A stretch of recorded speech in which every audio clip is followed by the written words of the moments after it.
دیکھو آپ لوگ نوجوان ہو، میں 5-10 منٹ کی بات کروں گا جو بہت ضروری ہے، اور یہاں ماحول بھی بہت زیادہ بے حیائی کا ماحول ہے۔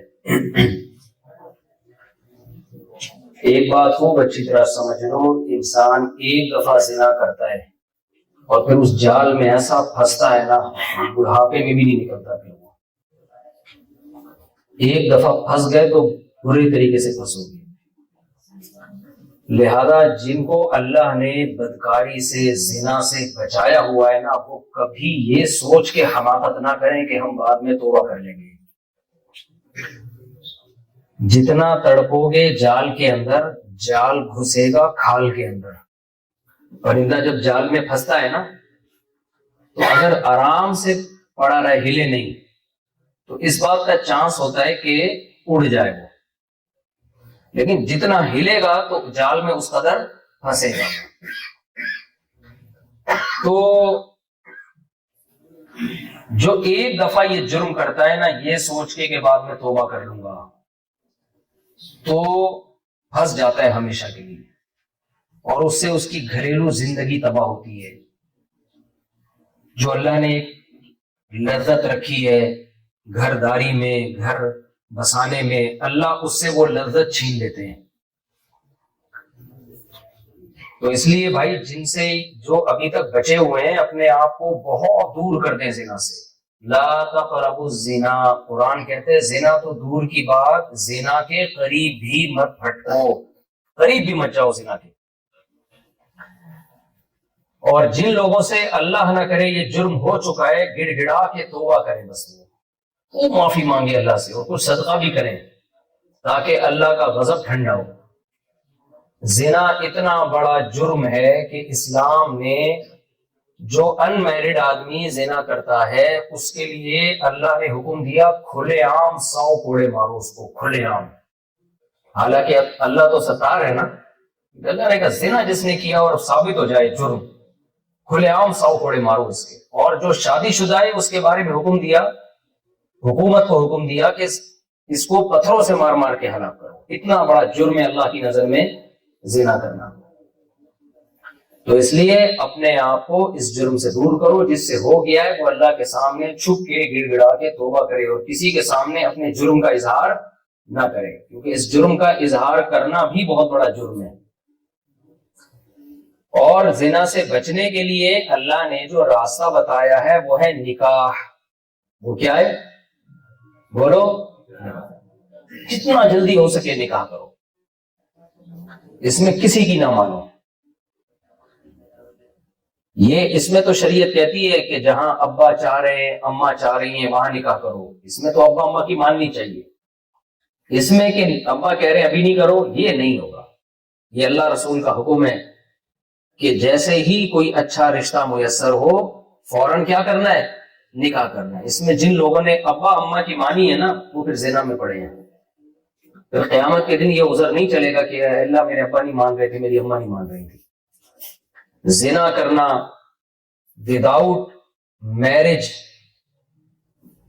عورت کی طرف جانا، یہ گدھے گھوڑوں کا کام ہے، یہ کتوں بلوں کا کام ہے، کہ ان میں جو میل ہے وہ فیمیل کی طرف جاتا ہے بغیر کسی میرج کانٹریکٹ کے، اور پیغمبروں کا کام ہے نکاح کرنا۔ اب آپ بتاؤ، گدھے گھوڑوں کتوں بلوں والی زندگی اچھی ہے یا پیغمبروں والی سنت اچھی ہے بھائی؟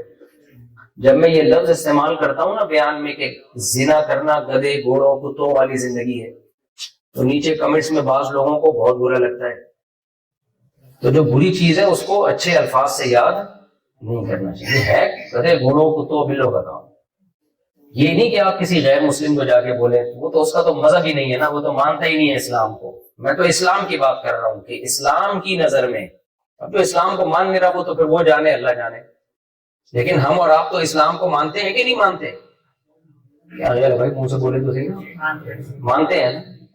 اسلام کی نظر میں یہ انسانوں کا کام بولو نہیں۔ دیکھو، انسانوں میں مرد اور عورت ہوتے ہیں۔ تبلیغی جماعت میں ایک بزرگ نے بیان میں کہا، بہت پرانی بات ہے، کہ آج کل کے جو مرد اور عورت ہے نا، وہ مرد اور عورت نہیں رہے بلکہ نر اور مادہ بن گئے ہیں. جانوروں میں نر مادہ ہوتے ہیں، مرد اور عورت نہیں ہوتے. انسانوں میں بھی مرد اور عورت ہوتے ہیں، نر مادہ نہیں ہوتے. لیکن آج کا مرد نر بن چکا ہے اور عورت مادہ بن چکی ہے. سمجھتے ہو یا نہیں سمجھتے؟ بس وہ اسی حیثیت سے سوچتا ہے کہ مجھے فیمیل سے ریلیشن کیسے ہو، فیمیل یہ سوچتی ہے میرا کوئی بوائے فرینڈ کیسے ہو. یہ تو گدھے گھوڑے بھی کرتے ہیں یہ کام. تو اس لیے دنیا کے عذاب سے بھی بچنا چاہتے ہو، آخرت کے عذاب سے بھی بچنا چاہتے ہو، تو اپنے آپ کو زنا سے کوسوں دور کر دو. اور جن کو عادت پڑ چکی ہے نا اس بدکاری کی، وہ تبلیغ میں نکل جائیں 4 مہینے کے لیے، تاکہ بہت عرصے جب اس گندگی سے دور رہیں گے اور پھر نکاح بھی فوراً کریں وہ، تو انشاءاللہ اللہ سے امید ہے ان سے یہ برائی چھوٹ جائے گی. اب شیطان پتہ ہے کیا کرے گا؟ شیطان کہے گا چلو تبلیغ میں اگلے سال نکلوں گا، تو جب تک نکلتا نہیں اس وقت تک برائی کرتا رہوں میں. یہ بھی غلط ہے. جتنا اس برائی کے اندر گھسو گے اس سے نکلنا اتنا ہی زیادہ مشکل ہو جائے گا. بس یہ چند باتیں، آپ چونکہ سارے نوجوان ہیں ماشاءاللہ، تو نسل بڑھاؤ، اپنا خاندان پیدا کرو. اللہ نے اس میں خوشیاں دی ہیں انسان کو. زانی کی زندگی کا بڑھاپا دیکھو نا، آپ کو یہاں رنگ رلیاں نظر آتی ہیں، لوگوں کا بڑھاپا تو دیکھو کیسے بڈھا بڈھی ایک دوسرے کو دیکھ رہے ہوتے ہیں. اور یہ بھی خوش قسمت بڈھا بڈھی ہیں جو ایک دوسرے کے ساتھ رہ رہے ہوتے ہیں، ورنہ تو اکیلا بڈھا ہوگا یہ اکیلی بڑھیا ہوگی بیچاری، کوئی پوچھنے والا نہیں ہے. وہ سارے چسکے اللہ تعالیٰ جب عمر بڑھتی ہے نا، سارے چسکے اللہ تعالیٰ نکال لیتے ہیں، دنیا میں ہی مزہ دے دیتے ہیں اس کا. اور اپنے باپ دادا کو دیکھو، بزرگوں کو دیکھو، بڑھاپے میں کیسی خوبصورت زندگی ہوتی ہے ان کی. چہرے پہ نور ہوتا ہے، داڑیاں ہوتی ہیں، نماز ہوتی ہے، ہاتھ میں تسبیح ہوتی ہے، کیونکہ انہوں نے زندگی بھر حلال پر قناعت کی ہوتی ہے. ان کی اولادیں ہوتی ہیں. جب آپ برائی میں جاؤ گے، کل آپ کی اولاد ہوئی نا، وہ بھی کہے گی میرا ابا تو یہ کرتا تھا. آپ کس منہ سے اپنی اولاد کو روکو گے؟ کیسے روکو؟ ہم یہاں پاناما میں پارک میں گھوم رہے تھے، تو پارک میں مجھے کچھ ہمارے جو دوست تھے نا، انہوں نے بتایا کہ آوارہ کچھ ایسی عورتیں بیٹھی ہوئی ہیں، لڑکیاں ہی تھیں، عمر کم ان کی. اب ہم تو بیان سے آئے تھے، ہمیں لیٹ ہو گئے، کھانا بہت دیر سے کھایا، تو مجھے تھوڑا واکنگ کرنی ہوتی ہے. تو میں نے کہا یہ 1-1:30 بجے رات کو یہاں یہ عورتیں یا یہ لڑکیاں، ان کے ماں باپ کو پتا ہے کہ یہ 1-1:30 بجے پارک میں بیٹھی ہوئی ہیں؟ ہماری سوسائٹی میں یہ ممکن ہے کہ کوئی جوان لڑکی کسی پارک میں 1:30 بجے رات کو بیٹھی ہوئی ہو، نیم بھرانا کپڑوں میں، وہ بھی ماں باپ پہ کیا گزرے گی؟ میں نے کہا بھائی یہ جو بیٹھی ہوئی ہیں یہ ان کے ماں باپ کو نہیں پتا؟ انہوں نے کہا پتا ہے. کچھ بھی نہیں بول سکتے، ایک لفظ نہیں بول سکتے. تو کیوں نہیں بول سکتے؟ کیونکہ ماں باپ کا بھی ماضی اسی طرح گزرا ہے. بیٹی فوراً کہہ دے گی آپ نے بھی تو یہی کچھ کیا ہے. تو یہ کیا اپنے ماں باپ سے وفا اور باپ کی خدمت، اور وہ یہ تو سب چیزیں حیا کے ساتھ ہوتی ہیں، شرم کے ساتھ ہوتی ہیں. اس لیے بھائی یہاں جو اللہ نے ان کو خوبیاں دی ہیں ان کو لو. یہاں کی خوبی کیا ہے؟ صفائی ستھرائی، قانون کی کسی حد تک پاسداری، 100% تو نہیں لیکن بہرحال بہت حد تک قانون کو فالو کیا جاتا ہے. امن و امان ہے یہاں پہ. ان چیزوں میں آپ ان کو فالو کرو، بلکہ ان کو کیا اسلام کا حکم ہے. لیکن ان خوبیوں کے باوجود جو چیز ان کے پاس نہیں ہے، مذہب نہیں ہے، خاندان نہیں ہے، اس میں آپ ان کے پیچھے مت چلو، برباد ہو جاؤ گے. اس میں ان کو اپنے پیچھے چلاؤ، ان کو اپنے گھروں میں لاؤ، بولو ایسے رہتے ہیں ہم، بیوی سے ایسے وفا کرتے ہیں، اس کو کما کما کے کھلاتے ہیں، اس کے بچوں کے محافظ ہیں. ہماری عورتیں مزے کی زندگی گزارتی ہیں. ہمارے دوست نے بتایا وہاں امریکہ میں ایک صاحب نے پوچھا کہ وہ ان کی اماں کو دیکھا نا کہ وہ گھر میں اکیلی بیٹھی ہوئی ہیں اور سب لالا کے ان کو کھلا رہے ہیں، پلا رہے ہیں، پاؤں دبا رہے ہیں. تو انگریزنی نے پوچھا کہ کیا تمہاری اماں کماتی نہیں ہے؟ وہ بھی بوڑھی عورت تھی، وہ کما رہی تھی بیچاری بڑھاپے میں بھی. تو انہوں نے بتایا کیوں کمائیں گے بھائی، ہم ہیں نا، ہم کھلا رہے ہیں اماں کو. پاکستان سے بلوایا ہے، وہاں بھی بھیجتے ہیں پیسہ، یہاں بھی لا کے کون کھلاتا ہے؟ بچے پوتے یہ سب کھلاتے ہیں نا. تو انگریزنی جو تھی بڑی حیران ہو رہی تھی لو بھیا تمہاری اماں نے ساری زندگی کیا کیا ہے؟ کمائی نہیں کی ہے. انہوں نے کہا ہم جو پیدا ہوئے ہیں ہم ہی ہماری ماں کی کمائی ہے, دنیا میں بھی اور آخرت میں بھی. تو اپنی عورتوں کو بھی یہ بتاؤ کہ عورت کے لیے گھر کی چار دیواری, نسل بڑھانا, اولاد پیدا کرنا, اس میں عورت کا دماغی سکون ہے, یہ نیچرل ہے, یہ ہمیشہ سے ہوتا آ رہا ہے. اب جو کچھ ہو رہا ہے وہ نیچرل بولو نہیں ہے. اس سے آپ کا بھی سکون برباد ہوگا اور آپ کی گھر کا بھی اور آپ کی اولاد کا بھی. تو ڈپریشن کی بیماری ابھی بہت بڑھ گئی ہے دنیا میں, اسی وجہ سے بڑھ گئی ہے, انسان فطری زندگی اور نیچرل لائف سے دور ہو گیا ہے. تو ہم بجائے ان کو سیدھے راستے پہ لانے کے الٹا انہی کو ہم غلط چیزوں میں بھی فالو کر رہے ہیں, شراب میں, نشے میں اور زنا میں ہم ان کو فالو کر رہے ہیں. حالانکہ یہ ہمیں فالو کریں اور کر رہے ہیں, جن میں جو سمجھدار ہوتے ہیں وہ اسلام لے آتے ہیں. تو جو ان کی خوبیاں ہیں ان میں فالو کرو بھائی, جو برائیاں ہیں ان میں آپ ان کو بتاؤ کہ غلط کیا ہے اور صحیح کیا ہے. چلے کوئی سوال پوچھنا ہو تو. اللہ لائن دے دے بھائی.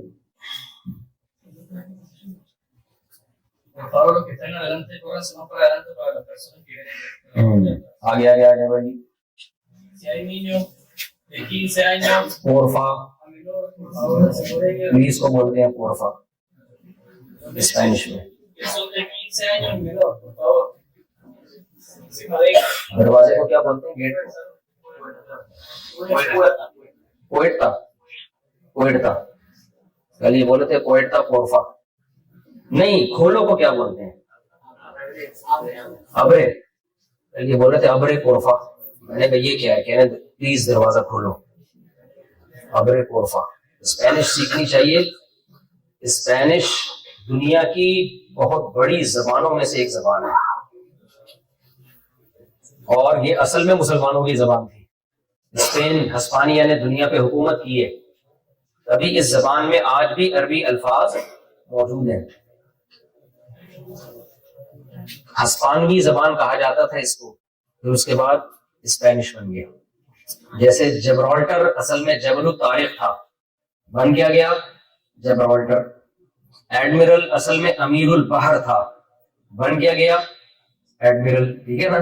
بہت سے عربی الفاظ جو مسلمانوں کے تھے اصل میں وہ چینج ہوئے ہیں انگلش میں. چلو وہی لائن دے دیں, اور جو پرچی آ رہی ہیں آنے دیں, یہ جو ہو چکی ہیں وہ دے دیں. اسپینش میں ہیں یہ, تو پھر آپ ٹرانسلیشن کریں. جو اسپینش میں اس کو اردو میں ہوتا ہے, مجھے تو پورفا ہی آیا ابھی.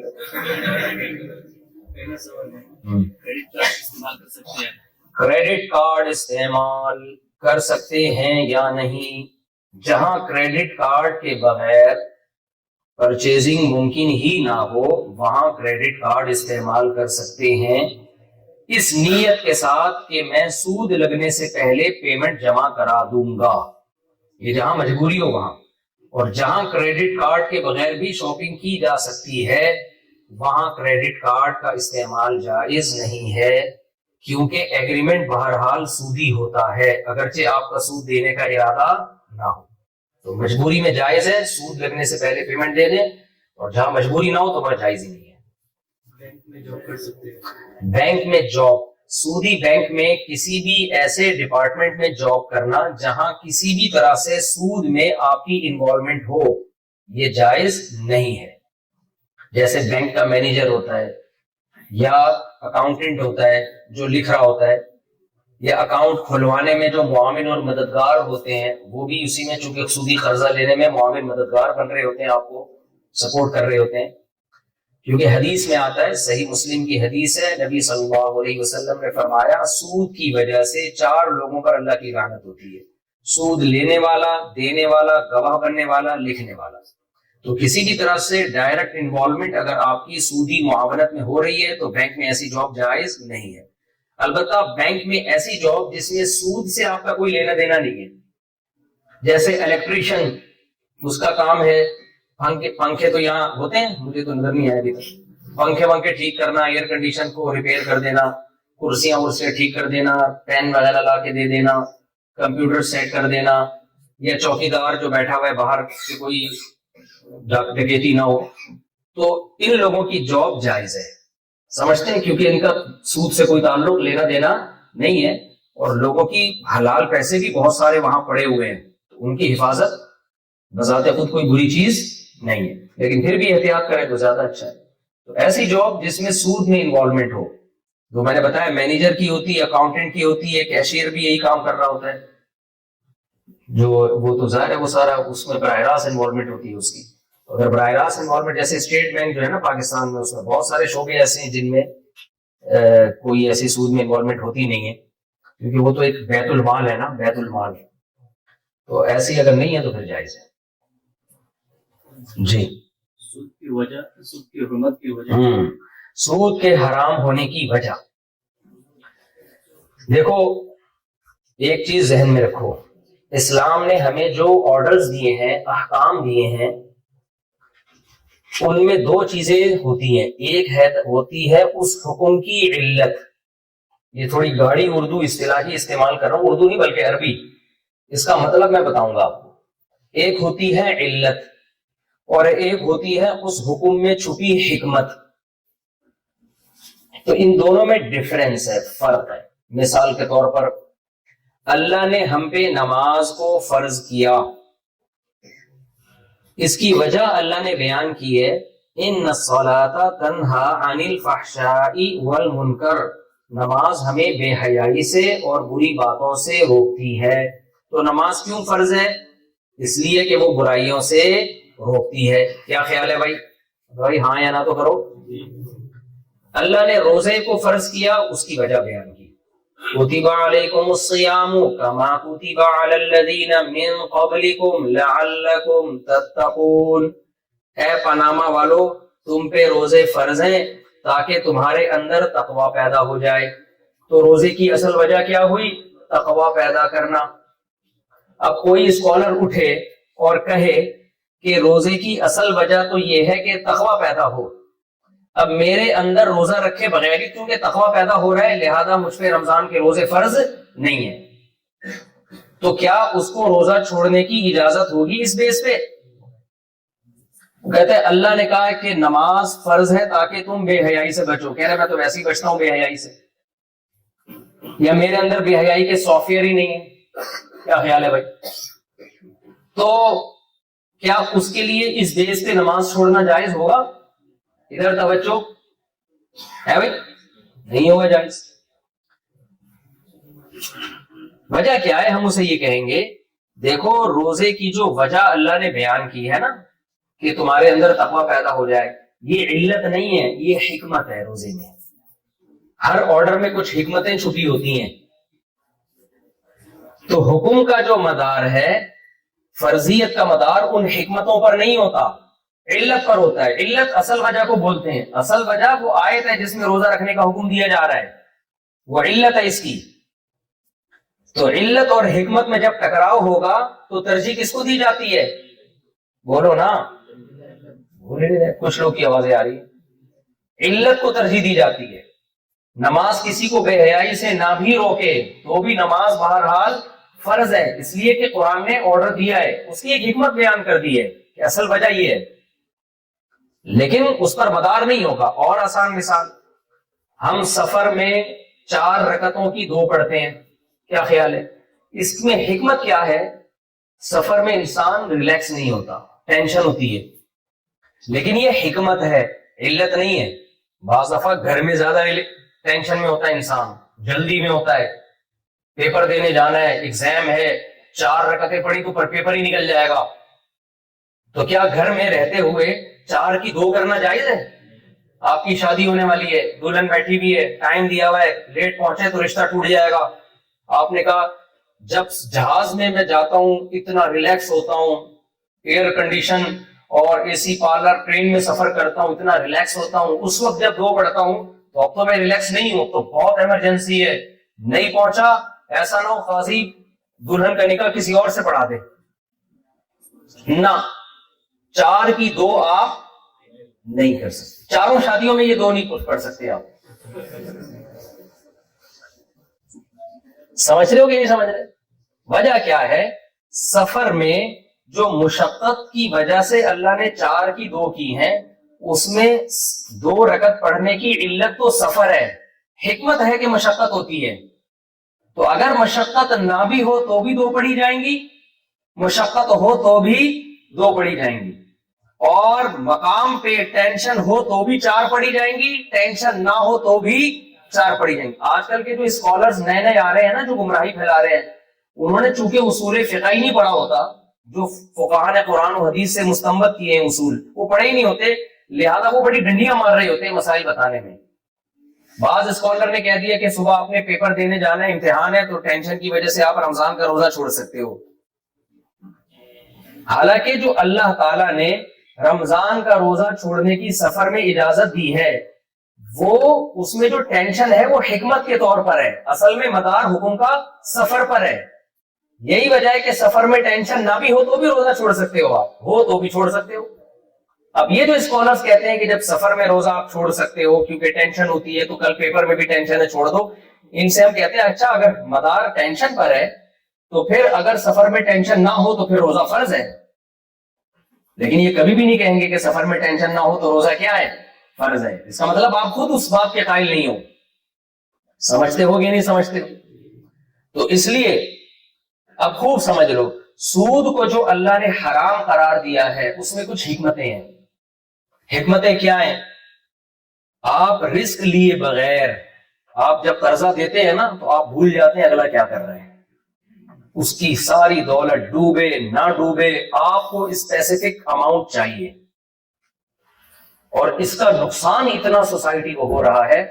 آپ دیکھو یہ جو بڑے بڑے لوگ فیکٹریاں لگاتے ہیں، ان کا ایک دھیلا بھی نہیں ہوتا، ایک دھیلا بھی نہیں ہوتا ان کے پاس، بینکوں سے اربوں روپے قرضہ لے کے اربوں کی انویسٹمنٹ کرتے ہیں، بینک اس نیت سے دیتا ہے کہ اس کی تجارت میں فائدہ ہو یا نقصان ہو مجھے اسپیسیفک اماؤنٹ لازمی ملے گا، لہذا بینک بھی دے دیتا ہے، اور پھر یہ اربوں سے کھربوں روپے بناتے ہیں، اس سے پیسے کی سرکولیشن نیچرل نہیں رہتی۔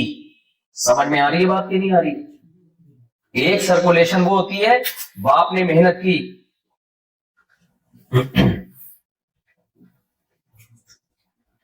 ایک تو سرکولیشن پیسے کی دولت کی وہ ہوتی ہے کہ باپ نے محنت کی، ٹھیک ہے نا، دادا نے محنت کی، پھر پوتے نے محنت کی، پھر پرپوتے نے محنت کی، ہوتے ہوتے ہوتے ہوتے پھر ان کی وراثت میں پیسہ تقسیم ہو رہا ہے، ہوتے ہوتے ہوتے ہوتے ہزاروں میں وہ ڈیوائیڈ ہو گیا، کیونکہ جب باپ مرتا ہے تو وراثت میں جاتا ہے نا، بیٹوں کو بھی بیٹیوں کو بھی سب کو ملتا ہے، تو یہ نیچرل ہے۔ اور ایک ہی ہوتی ہے کہ دھیلے کا کچھ نہیں ہے، ادھر سے 1 ارب روپے لیا اور ارب سے 2 ارب بنا لیے۔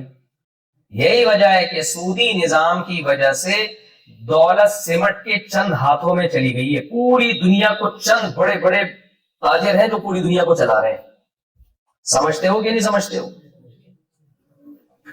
تو اس کو کہتے ہیں استحصال، غریب کا استحصال ہے اس میں، اور بھی بہت ساری اس میں حکمتیں، اس پر تو میرا پورے بیانات موجود ہے کہ سود کیسے معیشت کو تباہ کرتا ہے، لیکن یہ جو علماء بیان کرتے ہیں نا کہ سود سے معیشت تباہ ہوتی ہے، یہ حکمت ہے، علت نہیں ہے۔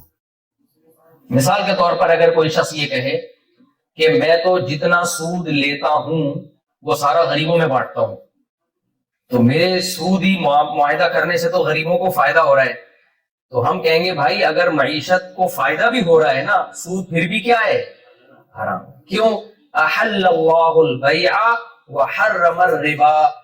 جب مشرکین نے سوال کیا کہ سود کیوں حرام ہے اور خرید و فروخت کیوں حلال ہے، تو اللہ تعالیٰ نے یہ حکمتیں بیان نہیں کی، کیونکہ اس پہ پھر بڑی ڈیبیٹ ہوتی ہے کہ بھی یہ حکمت تو یہاں نہیں پائی جاتی۔ آج بھی بہت سے لوگ کہتے ہیں نا اصل میں ایکچولی سود اس وقت اس لیے حرام تھا کہ اس میں یہ نقصان تھا، آج تو یہ نقصان نہیں ہے۔ اللہ نے یہ بحث ہی ہمیشہ کے لیے ختم کر دی کہ یہ ٹینشن تمہیں لینے کی ضرورت نہیں ہے کہ کیوں حرام ہے۔ اس لیے حرام ہے کہ اللہ نے بیع و شراء کو حلال کر دیا ہے اور سود کو کیا کر دیا ہے؟ حرام کر دیا۔ یہ اتھارٹی کس کے پاس ہے حلال حرام کرنے کی؟ اللہ کے پاس۔ تو اللہ نے کہا تمہاری بحث ہی نہیں ہے، جب میں نے کر دیا تو بس کیا ہے؟ اب حرام ہے، چاہے اس میں کتنی اچھی نیت ہو، کتنا ہی فائدہ ہو رہا ہو، غریب کو بھی فائدہ کیوں نہ ہو رہا ہو، پھر بھی حرام۔ سمجھتے ہو کہ نہیں سمجھتے ہو؟ یہ ریکارڈنگ چل رہی ہے اس کی؟ اچھا چلیں جی، یہ اللہ کا شکر ہے ہمارے لنگڑا لولا سا بیچارہ موبائل اور ٹھیک ہے کئی دفعہ بیان میں گر جاتی ہے. یہ بیان امریکہ میں اتنا کراؤڈ اور بیان میں کسی کا ہاتھ لگا کیمرہ ہی نیچے پھر اس کو کھڑا کر رہے ہیں. سمجھ رہے ہو؟ یہ سارا دیسی اسٹائل میں کام ہو رہا ہے ہمارا. چلے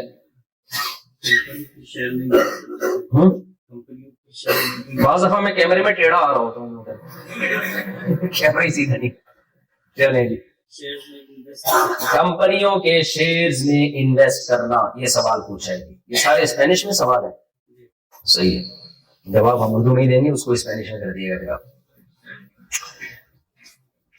دیکھو کمپنی میں شیئر خریدنا جائز ہے چند شرطوں کے ساتھ. پہلی شرط جس کمپنی کے آپ شیئر خرید رہے ہیں وہ کمپنی حلال چیزوں کی ہو.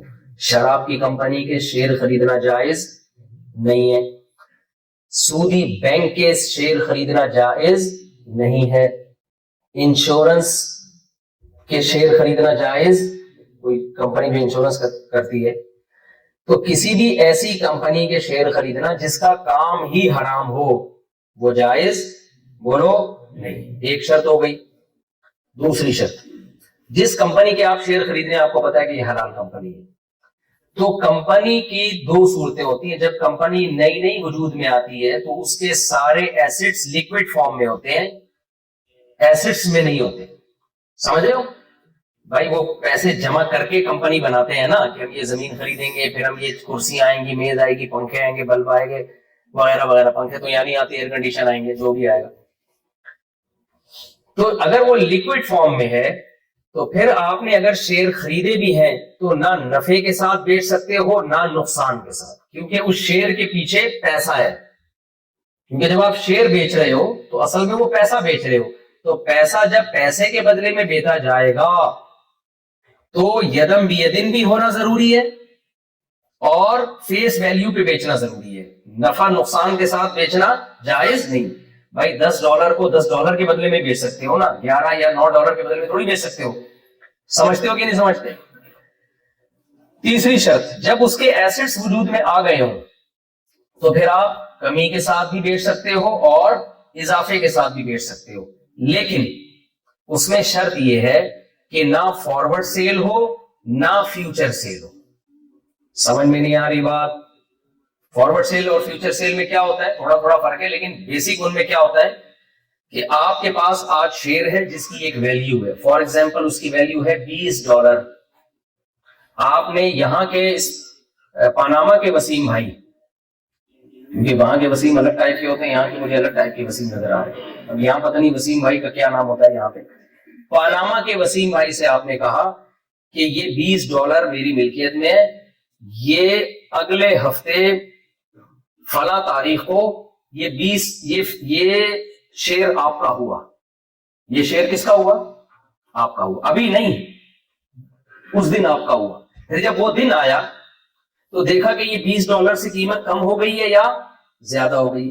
زیادہ ہو گئی ہے تو ڈفرینس کو برابر کر لیا آپ نے کہ اتنے ڈالر میرے اکاؤنٹ میں ڈال دو, اور اگر کم ہو گئی ہے تو آپ کے $1 اس کے اکاؤنٹ میں چلا گیا.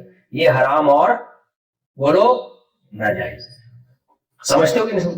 بیچنا ہے ابھی یہ دل آپ کا ہوا, یہ ڈالر یہ شیئر آپ کا ہوا. ادھار تو محبوبہ بھی نہیں چلاتی نا.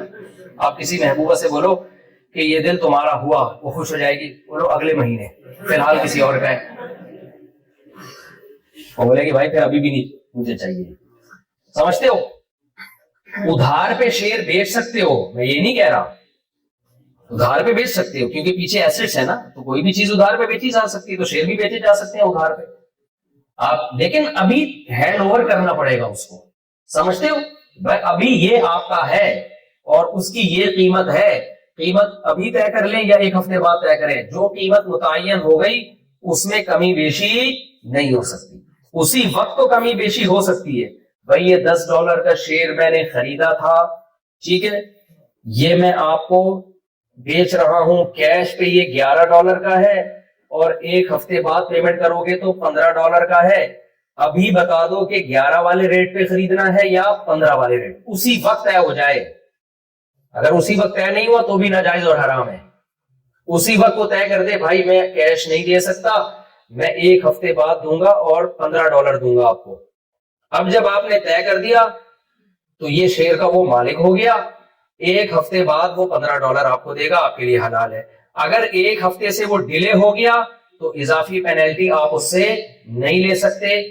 ایسا بھی نہیں ہو سکتا کہ 1 ہفتے سے پہلے آ گیا اور کہا طے تو یہ ہوا تھا کہ $15 دوں گا, لیکن چونکہ میں پہلے پیمنٹ کر رہا ہوں, ذا وتعجل اس کو اصطلاح میں کہتے ہیں, کچھ پیسے چھوڑ دے اور لے لو پیسے, 15 کے 13 کر دو اور کیش لے لو, یہ بھی جائز بولو نہیں.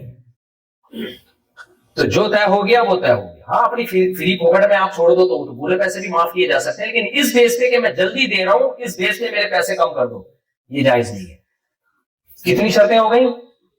3. چوتھی شرط, شیئر فروخت کرنے سے پہلے جب پروفٹ یا نقصان پہ فروخت کر رہے ہو تو وہ آپ کے قبضے میں آ چکا ہو.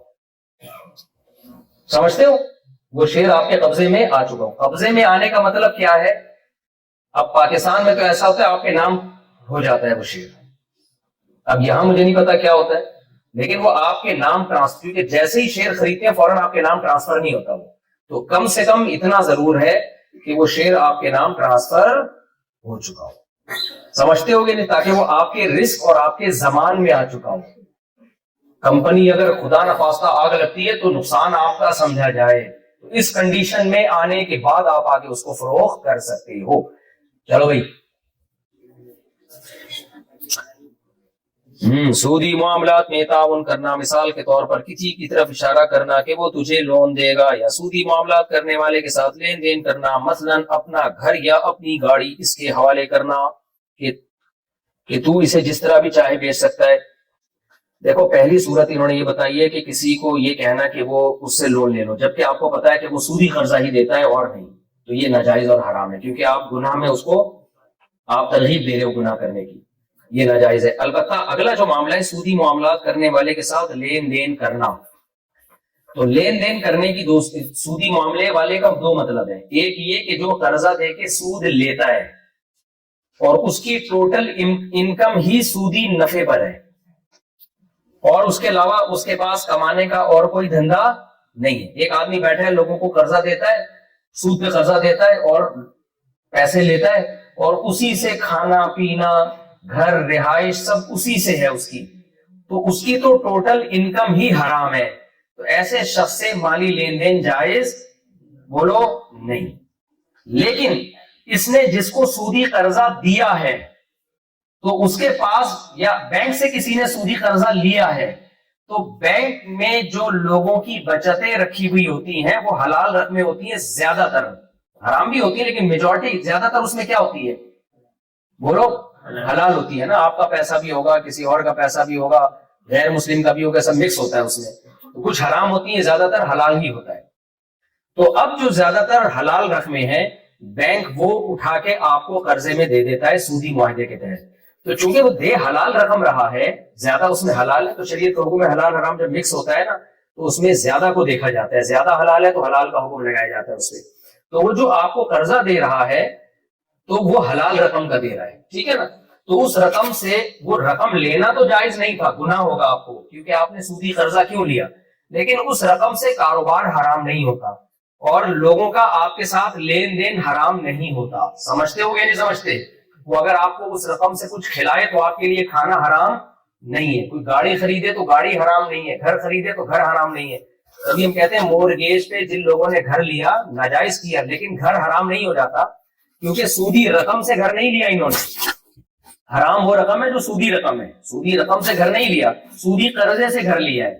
تو قرضہ الگ چیز ہے اور اس میں جو سود دیا جا رہا ہے وہ اسپیسیفک وہ رقم کیا ہے, حرام ہے. سمجھتے ہو کہ نہیں سمجھتے؟ تو گناہ قرضہ لینے کا ہوگا, لیکن اس رقم سے جو بزنس کیا جا رہا ہے یا جو کاروبار کیا جا رہا ہے یا لین دین کی جا رہی ہے وہ حرام نہیں ہوگی, اور اس کے ساتھ لین دین بھی جائز ہے شریعت میں. اس کی مثال ایسے ہے کہ جیسے کوئی شخص نقل کر کے امتحان پاس کرتا ہے, جعلی ڈاکومنٹس بنا کے کسی ملک میں جاتا ہے, تو یہ عمل تو دھوکے پر مبنی ہے, ناجائز ہے. لیکن اس بیس پہ جب وہ جاب کرے گا آگے تو اس کی ارننگ حرام نہیں ہوگی, کیونکہ جاب میں اس کو ڈاکومنٹ کے پیسے نہیں دیے جا رہے, اس کے کام کے پیسے دیے جا رہے ہیں. تو کام اگر تمیز سے کر رہا ہے تو پیسے حلال ہے. دیکھو ہمارے ایک جاننے والوں میں ایک آدمی انٹر بھی نہیں کیا, ڈاکومنٹس اس نے ماسٹرز کے بنوا لیے پاکستان میں. ونس اپون اے ٹائم یہ سہولت تھی, اب کا پتہ نہیں مجھے. اور ایسے ہاتھ پاؤں مارے, اس عجیب آدمی کمپنی کا مینیجر بن گیا ہو. تو کچھ تو کمپنیوں کو ڈبویا ہوگا, لیکن تجربہ ہوتے ہوتے نا آ گیا اس کو. تو اب یہ کام تو اس نے غلط کیا, دھوکے سے ڈاکومنٹس اور یہ سب, لیکن اگر وہ کمپنی کو صحیح لے کے چل رہا ہے, جو کام اس کو دیا جا رہا ہے وہ کسی بھی طریقے سے سیکھ گیا ہے وہ کام, چاہے غلط طریقے سے سیکھا ہو صحیح طریقے سے سیکھا ہو, تو کمپنی جو اس کو پیسے دے رہی ہے وہ سرٹیفکیٹس کے نہیں دے رہی ہے, وہ پیسے کس کے دے رہی ہے, کام کے. تو کام اگر کر رہا ہے تو تنخواہ اس کی حلال ہوگی. جی بٹ کوائن سے اجتناب کریں بھائی, یہ مشکوک چیز ہے, اس سے اجتناب کریں. تمام دوائیں بچوں کی پہنچ سے دور رکھیں. یہاں ڈبوں پہ نہیں لکھا ہوتا, ہمارے ہاں لکھا ہوتا ہے تمام دوائیں استعمال سے قبل بوتل کو اچھی طرح ہلا لیں, تمام دوائیں بچوں کی پہنچ سے دور رکھیں. میرا خیال ہے یہاں اس پاناما میں ایسا ڈبوں پہ کچھ لکھا نہیں ہوتا. بچے ہی نہیں ہوتے تو پہنچ سے دور کہاں سے, یہاں تو نسل ہی نہیں ہے, بچے ہی نظر نہیں آ رہے. ہمارے یہاں پارکوں میں بچوں سے بھرا ہوا ہوتا ہے پارک. ادھر پارک میں جاؤ, ایک وہاں بیٹھی بھی ہوگی, ایک ادھر بیٹھا ہوا ہوگا, بس 2-4 بندے اس طرح سے ہوں گے. گھروں میں گیا ہوں میں تو بڈھا بڈھی بےچارے, عجیب سی زندگی ہے. حیرت ہے یار. تو تم بھی اپنا بڑھاپا ایسے ہی چاہتے ہو تو پھر نہیں کرو شادی, نہ کرو بچے پیدا. ابھی میں جب یہاں کسی کے گھر گیا نا, بوڑھا بڈھی بےچارے اکیلے تنہا, مجھے بڑا ترس آیا ان کے اوپر میں کہ یار ان کی تو ابھی بہویں ہونی چاہیے, بیٹے بیٹیاں پوتے نواسے ہونے چاہیے جو ان کا دل بہلاتے, اکیلے زندگی. تو میں نے جب یہ دیکھا نا, تو جیسے ہی میں نکلا ہوں تھوڑی دیر میں فیس بک پہ ایک کلپ آیا کسی پاکستانی کا, جو نوجوانوں کو یا مردوں کو نس بندی کی ترغیب دے رہا ہے. نس بندی سمجھتے ہو نا, یعنی مردوں کو کہہ رہا ہے کہ آپ کیوں عورتوں پہ ظلم کرتے ہو, اتنے بچے پیدا ہوتے ہیں, نس بندی کرا لو. تو مجھے خیال ہوا ان لوگوں کی زندگیاں دیکھو کیسی, بیچاروں کی اتنی ترقی کے باوجود بھی برباد ہو گئی زندگیاں, اور یہ ہمارے دیسی لوگوں کو عبرت حاصل نہیں ہو رہی ہے. تو ہمارے ایک دوست ہیں, میں نے ان سے کہا کہ کاش اس کا ابا نس بندی کروا لیتا تو اس قسم کے نمونے پیدا نہیں ہوتے, اس قسم کے نمونے پیدا نہیں ہوتے. یہ فطرت سے بغاوت ہے. اسلام میں نس بندی حرام ہے, خوب سمجھ لو. تغییر خلق اللہ, آپ کو اللہ نے جو بھی طاقتیں دی ہیں, کسی طاقت کو آپ مکمل ختم نہیں کر سکتے. سمجھ رہے ہو کہ نہیں سمجھ رہے؟ اسی کو کہتے ہیں تغییر خلق اللہ. قرآن میں اللہ تعالیٰ نے فرمایا کہ شیطان نے اللہ سے وعدہ کیا تھا کہ میں ان کو ایسا گمراہ کروں گا, فَلَا يُغَيِّرُنَّ خَلْقَ اللَّهِ, اے اللہ تیری بنائی ہوئی تخلیق میں دخل اندازی کریں گے. یہ عورتیں کیا کریں گی, رحم نکلوا دیں گی تاکہ تولید اور بچہ پیدا کرنے کی طاقت ہی ختم ہو جائے. حالانکہ عورت اور مرد میں تو بنیادی فرق ہی یہی ہے, اور مرد نسبندی کرائیں گے تاکہ ان میں تولید کی صلاحیت ہی ختم ہو جائے. تو یہ ساری فطرت سے بغاوت ہے جس کا بھیانک نتائج نکلیں گے. سمجھتے ہو؟ تو اللہ سے مت لڑو, اللہ سے آگے نکلنے کی کوشش مت کرو. جو اللہ جتنی اولاد دے دے اللہ کی طرف سے گفٹ سمجھو. چلو بھائی اگلا سوال. جی دیکھو, اگر میاں بیوی کے ٹائم گزر گیا اور پریگنینسی نہیں ہو رہی ہے, حمل نہیں ٹھہر رہا ہے, تو آئی وی ایف کا سہارا وہ لے سکتے ہیں, جائز ہے ان کے لیے. لیکن اس میں جینڈر کی سلیکشن کی اجازت نہیں ہے. پاکستان میں یہ بہت ہو رہا ہے, انڈیا میں بھی ہو رہا ہے, کہ جب جاتے ہیں ڈاکٹر کے پاس تو وہ کہتے ہیں ہمیں لڑکا چاہیے یا لڑکی چاہیے. نہ, آپ کے 10 لڑکیاں بھی ہو گئی ہو نا, آپ اپنی مرضی سے لڑکے کا انتخاب نہیں کر سکتے, اور 10 لڑکے بھی ہو گئے ہو تو اپنی مرضی سے لڑکی کا انتخاب نہیں کر سکتے. تو یہ بالکل ڈاکٹر جو ہے نا اس کو آپ نے بولنا ہے جو قدرت کی طرف سے, کیونکہ ڈاکٹر کو بھی نہیں پتا چلتا شروع میں, اس میں ٹائم لگتا ہے. تو جس طرح یعنی نارملی جو ہے نا جو بھی پریگنینسی ہو گئی, لڑکا ہے یا لڑکی ہے, یہ کس کی طرف سے, اللہ کی طرف سے. اس پر میں دلائل ریکارڈ کروا چکا ہوں کہ اس کی کیا دلیل ہے کہ جینڈر کی سلیکشن آپ کو اس کی اجازت نہیں ہے. 9 لڑکیاں بھی ہیں نا, تو اب لڑکی اللہ دے دے تو لڑکی, لڑکا دے دے تو لڑکا, تو رینڈملی جو بھی ہو جائے تو وہی ہو. اور یہ یورپ امریکہ میں پابندی ہے اس پر, آپ کی 9 لڑکیاں بھی ہوں گی نا اور آپ ڈاکٹر سے کہیں گے کہ مجھے لڑکا چاہیے, وہاں انلیگل ہے, کہیں گے نہیں بھائی رینڈملی ہم کریں گے جو مل گیا آپ کی قسمت. کچھ چیزوں میں وہ لوگ اسلام کو فالو کر رہے ہیں اور ہمارے جو ہے نا وہ ان سے بھی آگے نکلنے کی کوشش کر رہے ہیں. یا بولی من یشاء اناسا و یا بولی من یشاء الذکور, اللہ جس کو چاہتا ہے بیٹیاں, جس کو چاہتا ہے بیٹے ہی بیٹے, اور جس کو چاہتا ہے دونوں دیتا ہے. تو اس سے گروتھ میں کنٹرول رہتا ہے. بعض دفعہ جب آپ اللہ پہ چھوڑتے ہیں تو کسی کے 9 بیٹیاں ہو جائیں گی لیکن کسی کے 9 بیٹے بھی ہو جائیں گے.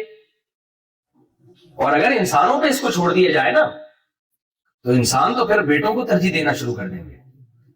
جس کے 2 بیٹیاں ہو گئیں وہ تو کہے گا میرا بیٹا ہو, لیکن جس کے 2 بیٹے ہو گئے تو عین ممکن ہے وہ بیٹی نہ مانگے.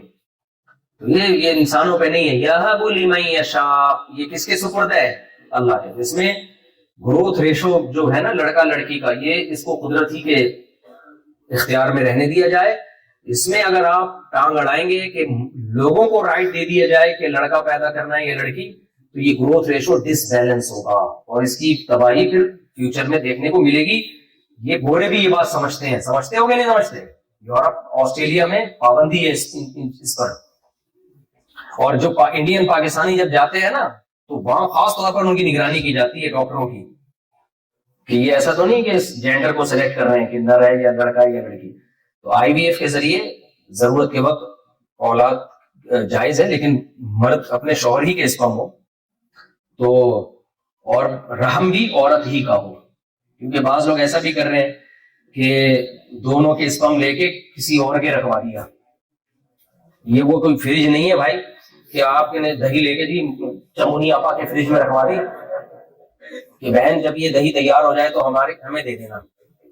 دہی میں بھی ٹائم لگتا ہے نا, پوری رات دہی رکھتی ہے تو صبح جم جاتی ہے, تو بہن یہ فریج میں رکھ لینا, ہمارے فریج میں جگہ نہیں ہے, تو جب صبح دہی تیار ہو جائے تو ہمیں دے دینا. تو یہ انسان ہے بھائی, اس سے نسب میں خلل ہوتا ہے. اللہ نے ماں کے 3 حقوق بیان کیے ہیں, ماں کے جو ہے نا 3 درجات بیان کیے ہیں کہ کیا ہے, حملته امه کرہا ووضعته کرہا وحمله وفصاله 30 شہرا. حمل بھی ماں کا ہوگا اور وضع حمل بھی ماں کی طرف سے ہوگا, تو اسی وجہ سے اس کا حق بچے پر ہوتا ہے. اب گوشت کسی اور کا ہے, اسپم کسی اور کا ہے, بچہ پیدا ہوگا تو کنفیوز ہوگا کہ نہیں ہوگا؟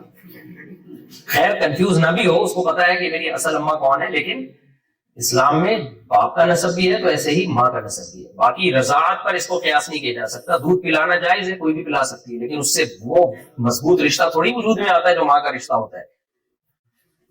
چلے بھائی, تھینکس گاڈ جائز ہے, تھینکس گاڈ بھی کہہ سکتے ہیں, الحمدللہ بھی کہہ لو, اللہ کا شکر ہے اردو میں کہتے ہیں, تھینکس گاڈ انگلش میں کہتے ہیں. اللہ کے لیے اللہ کا لفظ استعمال کرو تو زیادہ اچھا ہے, باقی ناجائز نہیں ہے. گاڈ بھی کہہ سکتے ہو, خدا بھی کہہ سکتے ہو, پروردگار بھی کہہ سکتے ہو. پروردگار پہ ایک لطیفہ یاد آیا, سنا دو. ایک آدمی کسی محفل میں بیٹھا ہوا تھا تو اس کا نام تھا سمندر خان, عجیب سا نام تھا. تو یہاں سے نا سب لوگوں کا تعارف شروع ہوا, پوچھا کہ آپ کا نام کیا؟ اس نے کہا آدم خان, یونس خان, عیسیٰ خان, موسیٰ خان. اب یہ پریشان ہو رہے کہ سب پیغمبروں کے نام, سب نام کس کے ہیں؟ پیغمبروں کے. اور اتنے پیارے پیارے نام, اب میرا عجیب سا سمندر خان ان میں فٹ نہیں ہو رہا. ویسے تو سمندر خان بھی ٹھیک ہے, لیکن یہ سارے پیغمبروں کے نام یار. تو یہ بھی سوچتا کہ یار میں بھی یہ نام لے دوں گا, الیاس خان مثال کے طور پر. تو آگے کیا بھائی, الیاس خان وہ نام بھی ختم ہو گیا, داؤد خان, سلیمان خان. اب سارے جب نام ختم ہو گئے نا, اب یہ پریشان کہ سارے پیغمبروں کے نام تو لوگوں کے ہو گئے, میں کیا بولوں. اس سے پوچھا تمہارا نام کیا ہے؟ کافی دیر سوچ کے بولتا ہے پروردگار خان. کہہ تو گئی تھی بچی. تو اللہ کو گاڈ بھی کہہ سکتے ہیں, خدا بھی کہہ سکتے ہیں, پروردگار بھی کہہ سکتے ہیں, سب کا ایک ہی مطلب ہے. لیکن اللہ کے لیے اللہ کا لفظ استعمال کرنا وہ زیادہ بہتر ہے. چلو بھائی,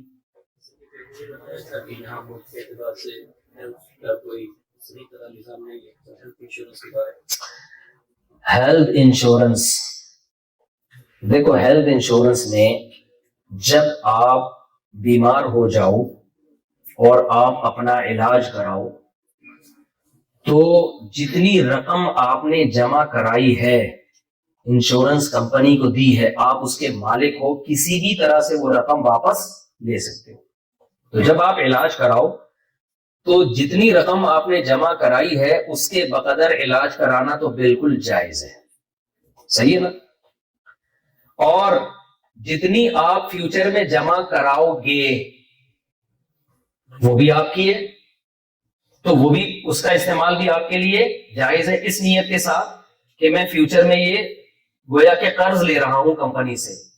انشورنس کمپنی میں صرف پروفٹ حلال نہیں ہے، سمجھتے ہو؟ اضافی جو آپ کو فائدے مل رہے ہیں وہ آپ کے لیے حلال نہیں ہے۔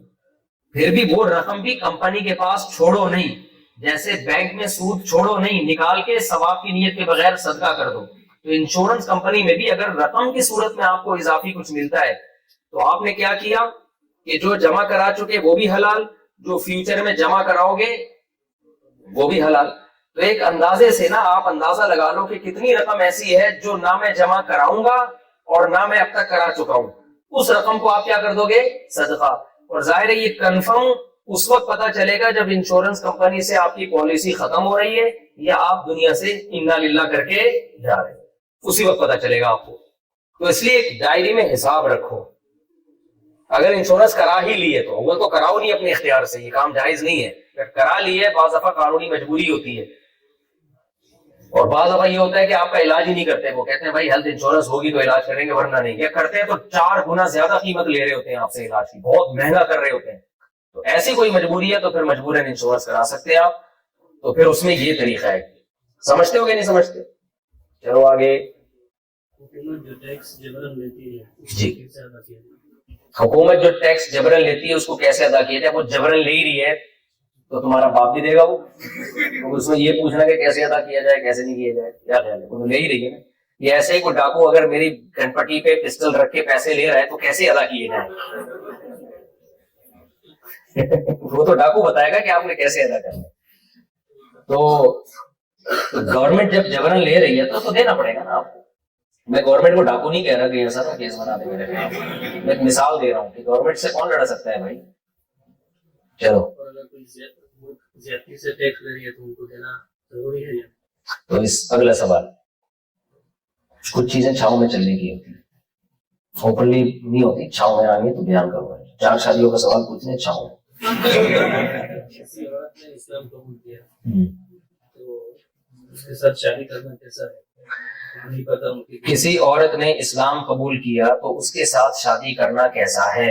دیکھو میں شرعی مسئلہ تو بتا سکتا ہوں کہ جائز ہے، باقی کرنی چاہیے کہ نہیں کرنی چاہیے تو بھائی ہمیں کیا پتا کہ وہ دل سے اسلام قبول کیا ہے یا اوپر سے آپ سے عشق میں اسلام قبول کیا ہے، یا اسلام قبول کرنے کے بعد اس پہ قائم بھی رہے گی کہ نہیں رہے گی، یہ نالج میرے پاس نہیں ہے۔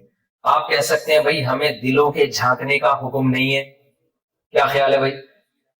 ایک صحابی نے میدان جنگ میں ایک کافر کو قتل کر دیا نا، وہ کافر نہیں وہ مسلمان ہو گئے تھے، جب قتل کیا تو نبی صلی اللہ علیہ وسلم نے پوچھا، صحابہ نے بتایا کہ انہوں نے تو وہ بندہ کلمہ پڑھ چکا تھا پھر بھی میدان جنگ میں قتل کیا، تو ان صحابی نے کہا یا رسول اللہ میں نے اس لیے قتل کیا کہ وہ تو دل سے تھوڑی مسلمان ہوئے تھے، وہ تو موت کے ڈر سے مسلمان ہوئے تھے۔ تو آپ صلی اللہ علیہ وسلم غضبناک ہوئے، فرمایا ہلا شققت قلبا، کیا تم نے اس کے دل کو چیر کے دیکھا تھا؟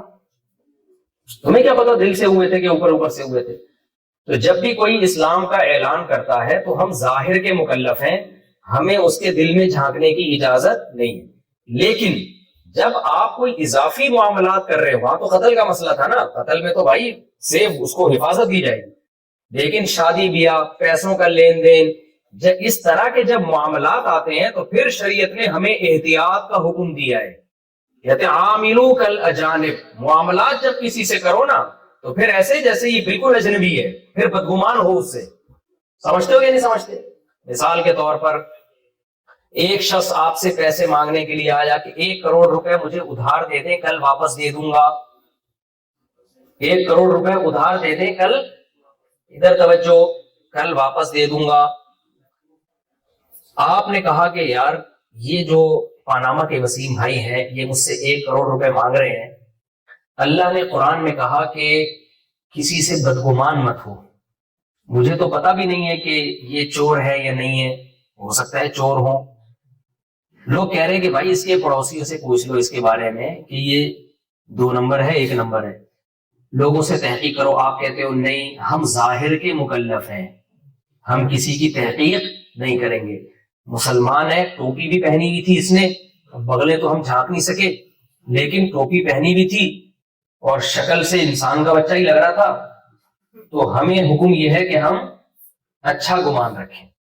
لہذا نیک شریف انسان لگ رہا ہے تو ہمیں تو کسی نے نہیں بتایا کہ چور ہے, نہ ہم نے تحقیق کی, نہ ہم کریں گے تحقیق. اور 1 کروڑ روپے نکال کے دے دیے اور وہ ہو گیا مارکیٹ سے شارٹ. اب آپ تلاش کر رہے بندہ گیا کہاں. پھر اگلے دن دوسرا بندہ, اس نے جا کے بتا دیا کہ یہ بے وقوف آدمی ہے, یہ ہر ایک سے اچھا گمان رکھتا ہے. دوسرا آیا 1 کروڑ مجھے بھی چاہیے, آپ نے کہا کل دے دوں گا میں. آپ نے کہا شریعت کا حکم ہے کہ کسی سے بدگمان مت, تو قرآن کی آیت ہے نا, ان بعض الظن اثم, بدگمانی جائز نہیں ہے. چونکہ بدگمانی اسلام میں حرام ہے لہذا میں تو ہر ایک کو نیکی سمجھوں گا. یہ 1 کروڑ تیرے ہوئے. آگے تیسرے دن وسیم آ رہا ہے, غفار آ گئے, ستار, پاناما کے غفار بھائی, پاناما کے ستار بھائی, پاناما کے سبکتگین, پاناما کے قطب الدین, سب کو نمٹا کے روڈ پہ آ گئے. پھر آپ کہہ رہے ہو میں تو شریعت پر عمل کیا تھا, ہر ایک سے اچھا گمان رکھنا ہے, اور میرا بیڑا غرق ہو گیا. تو بھائی آپ نے قرآن کی آیت کو غلط جگہ فٹ کیا. جب کسی سے معاملات ہوتے ہیں پھر اچھا گمان رکھنے کی اجازت بولو نہیں, پھر تحقیق کرنی پڑے گی. ایک سے پوچھو گے تو کسی کو پیسے دینا یہ کم درجے کا معاملہ ہے, شادی بیاہ اس سے زیادہ سنگین معاملہ ہے, زندگی بھر کا ساتھ ہے, کل آپ کے بچوں کی تربیت ہے. کوئی غیر مسلم لڑکی اگر مسلمان ہوتی ہے تو آپ تھوڑا ویسے مسلمان ہی سمجھو اس کو عزت دی جائے گی. عزت تو ہر ایک کو دی جائے گی لیکن اس کو زیادہ رسپیکٹ دو کہ بھائی اس نے اسلام قبول کیا, ہماری بہن ہے یہ, ہم اس کو جو ہے جو بھی عزت دے سکتے ہیں دیں گے, ہم اس کو مبارکباد دیں گے. اس کے دلوں میں جھانکنے کی ہمیں اجازت نہیں ہے. مر گئی تو مسلمانوں کے قبرستان میں عزت کے ساتھ جنازہ پڑھا کے دفن کیا جائے گا. ایسے موقع پہ بھی کہتا ہے ہو سکتا ہے دل سے نہ ہوئی تو اس کو خاموش کرایا جائے گا. لیکن جہاں پیسے کا لین دین ہے, شادی بیاہ کا مسئلہ ہے, پھر بھائی تحقیق کرنی پڑے گی. ایسا تو نہیں میرے عشق میں مسلمان ہو گئی ہو ہے بھائی, یا مسلمان ہوئی ہے پکی نہ ہوئی ہو, آج ایک دن کا جوش ہے کل وہ جوش اتر گیا. ایسے بہت سے واقعات ہمارے سامنے آئے ہیں کہ کوئی لڑکی مسلمان ہوئی, بندے نے شادی کر لی, 6 دن 8 دن 10 دن 1 سال کے بعد اس نے کہا بھائی میں کوئی مسلمان نہیں ہوں, بچے بھی پیدا ہو چکے تھے. تو بڑے مسائل میں پڑ جاتے ہیں ایسے. تو معاملات میں تھوڑا کیا کر لو بھائی, تحقیق کر لو. تحقیق کے بغیر ایسے کام ٹھیک نہیں ہے. کتنی شادیاں جائز ہیں چھاؤں میں. جو غیر مسلم کنٹریز ہے نا ان میں 4 شادیوں کو پروموٹ کرنے کی اجازت نہیں ہے, سمجھتے ہو. ہمارے ایک مفتی تھے, پاکستان میں قانون بنا کہ کسی بھی فرقے کو آپ کافر نہیں قرار دے سکتے سوائے قادیانیوں کے. تو ایک فرقہ تھا بہت ہی آؤٹ آف کنٹرول, نہ نماز کا قائل, نہ روزے کا قائل, نہ زکوٰۃ کا قائل. اب وہ تو ظاہر ہے کافر ہی ہوگا, لیکن حکومت نے لا بنا دیا کہ بھئی جس مفتی نے کسی بھی کو قادیانیوں کے علاوہ کسی کو بھی کافر لکھ دیا نا 6 مہینے کی جیل ہے. تو ایک شخص آیا, اس نے سوال لکھا فلاں فرقے کے بارے میں, وہی فرقہ جس پہ پابندی تھی نا, سب فرقوں پہ پابندی ہو گئی نا کہ بھئی کسی کو بھی نہیں لکھ سکتے کہ بھئی یہ نہ نماز پڑھتے ہیں, نہ زکوٰۃ کے قائل ہیں, نہ حج کے قائل ہیں, تو کیا یہ والا فرقہ مسلم ہے یا کافر ہے؟ نسبت وہ اسلام ہی کی طرف کرتا ہے. تو انہوں نے لکھ دیا یہ والا فرقہ جو ہے نا زندیق ہے. زندیق تو کافر سے بھی بڑی چیز ہوتی ہے. تو وہ آیا کہہ رہا ہے میں نے سوال یہ پوچھا ہے کہ کافر ہے یا نہیں ہے, اور آپ نے جواب نہیں دیا, زندیق گول گول جواب دیا, سیدھا بتاؤ کافر ہے یا نہیں ہے. انہوں نے بتایا حکومت نے جو ہے نا کسی بھی فرقے کو کافر, یہ بڑے پرانا واقعہ 20 سال پرانا, حکومت نے کسی بھی فرقے کو کافر لکھنے پر پابندی لگائی ہے, 6 مہینے کی جیل ہے. تو وہ کہہ رہا ہے کہ بھائی ٹھیک ہے آپ نے اپنی طرف سے جواب صحیح لکھا ہوگا, لیکن میرا سوال تو یہ کہ کافر ہے یا نہیں. آپ جواب یہ لکھ رہے ہیں, کچھ اور جواب لکھ رہے ہیں. تو انہوں نے کہا بھائی حکومت نے کافر لکھنے پر پابندی لگائی ہے اس لیے میں جواب نہیں لکھ سکتا. تو کہہ رہا ہے لیکن میں جو پوچھ رہا ہوں, میں یہ رہا ہوں کہ کافر ہے یا نہیں ہے. تو جب بار بار اس نے کہا نا, تو انہوں نے کہا گورنمنٹ نے پوچھنے پر پابندی نہیں لگائی ہے, جواب دینے پر پابندی لگائی ہے. آپ تو پوچھتے رہو گے پھنسو گے کون, پھنسے گا کون؟ کیا خیال ہے بھائی؟ پھنسیں گے ہم. پوچھنے پر تھوڑی پابندی لگائی ہے, پوچھنے پر جیل ہوتی تو آپ پوچھتے بھی نہیں. پوچھ تم رہے ہو, پھنسوا کس کو رہے ہو؟ تو اس لیے یہاں کی گورنمنٹ یا امریکہ میں آپ لوگوں پر یہ پابندی نہیں ہے کہ آپ مجھ سے پوچھیں کہ 4 شادیاں پہ کتنے فضائل ہیں, کیونکہ یہاں لا نہیں ہے 2-3 شادیوں کی, لیگل نہیں ہے یہاں. تو اس لیے مجھے یہاں 4 شادیوں کی ترغیب پر کیا ہے, پابندی ہے. تو آپ تو دبا کے پوچھو گے, پھنسواؤ گے, شادیاں آپ کی ہوں گی, پھنسے گا کون؟ میں وہ کام کیوں کروں جو میں پھنسوں؟ مزے اڑاؤ گے تم, اور مکھیاں شہد کے چھتے سے شہد تم کھاؤ گے, مکھیاں کس کو کاٹیں گی؟ مکھیاں مجھے کاٹیں گی. سمجھ رہے ہو کہ نہیں سمجھ رہے؟ تو میں کیوں پاگل ہوں, شہد تم لوگ کھاؤ اور مکھیاں میرے اوپر چھوڑ دو ساری. یہ نہیں ہو سکتا بھائی. چلو کسی ڈلیوری کمپنی میں کام کرتا ہے, بعض چیزیں ایسی ہوتی ہے جو کھانا حرام ہوتا ہے. نہیں, حرام کھانے کو ڈلیور کرنا جائز نہیں ہے, جائز نہیں ہے مسلمان کے لیے. حلال حرام مکس ڈلیور کیا تو جتنا اندازے سے کچھ رقم صدقہ کرے.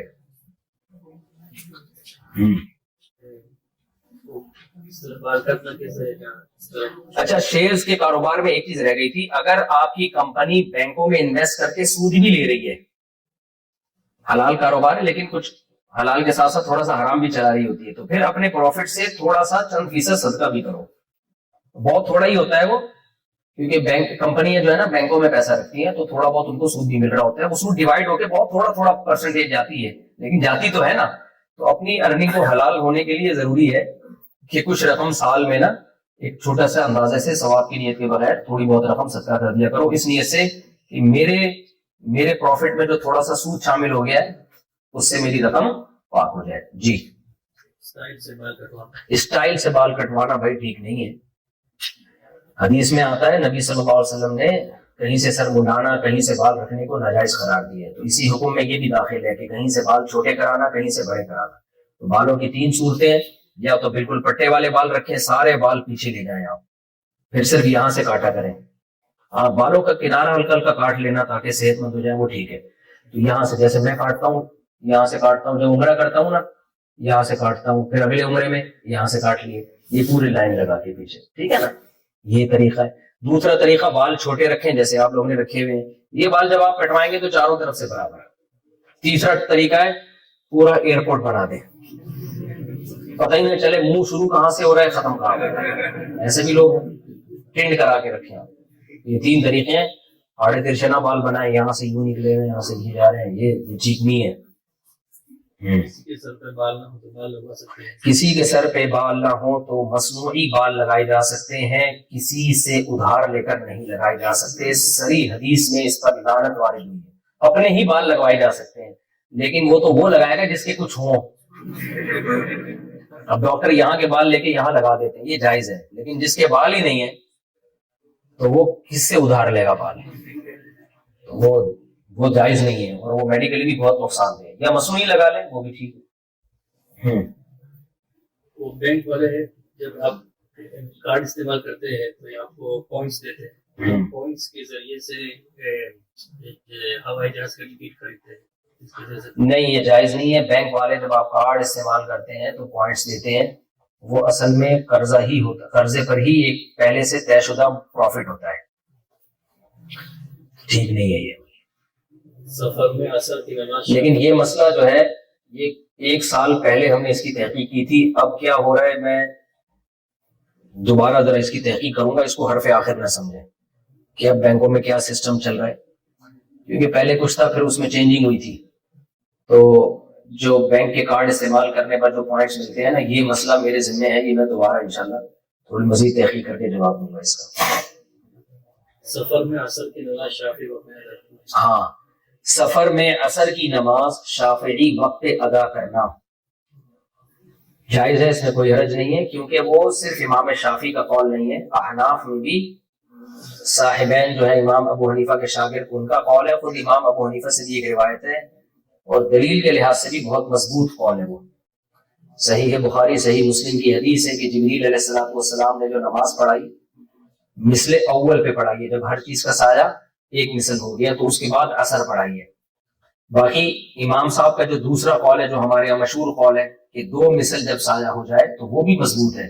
صحیح بخاری صحیح مسلم کی حدیث میں ہے کہ نبی صلی اللہ علیہ وسلم نے مثال دی پچھلی امتوں کی اور اس امت کی. اب وہ لمبی حدیث ہے, میں بیان کروں گا تو ٹائم اس میں کافی لگ جائے گا. وہ مضبوط دلیل ہے کہ عصر اور مغرب میں ٹائم کم ہوتا ہے اور ظہر اور عصر کے درمیان ٹائم زیادہ. تو وہ امام حنیفہ کا جو مشہور قول ہے جو عصر حنفی جسے کہتے ہیں اسی پہ وہ حدیث فٹ آتی ہے.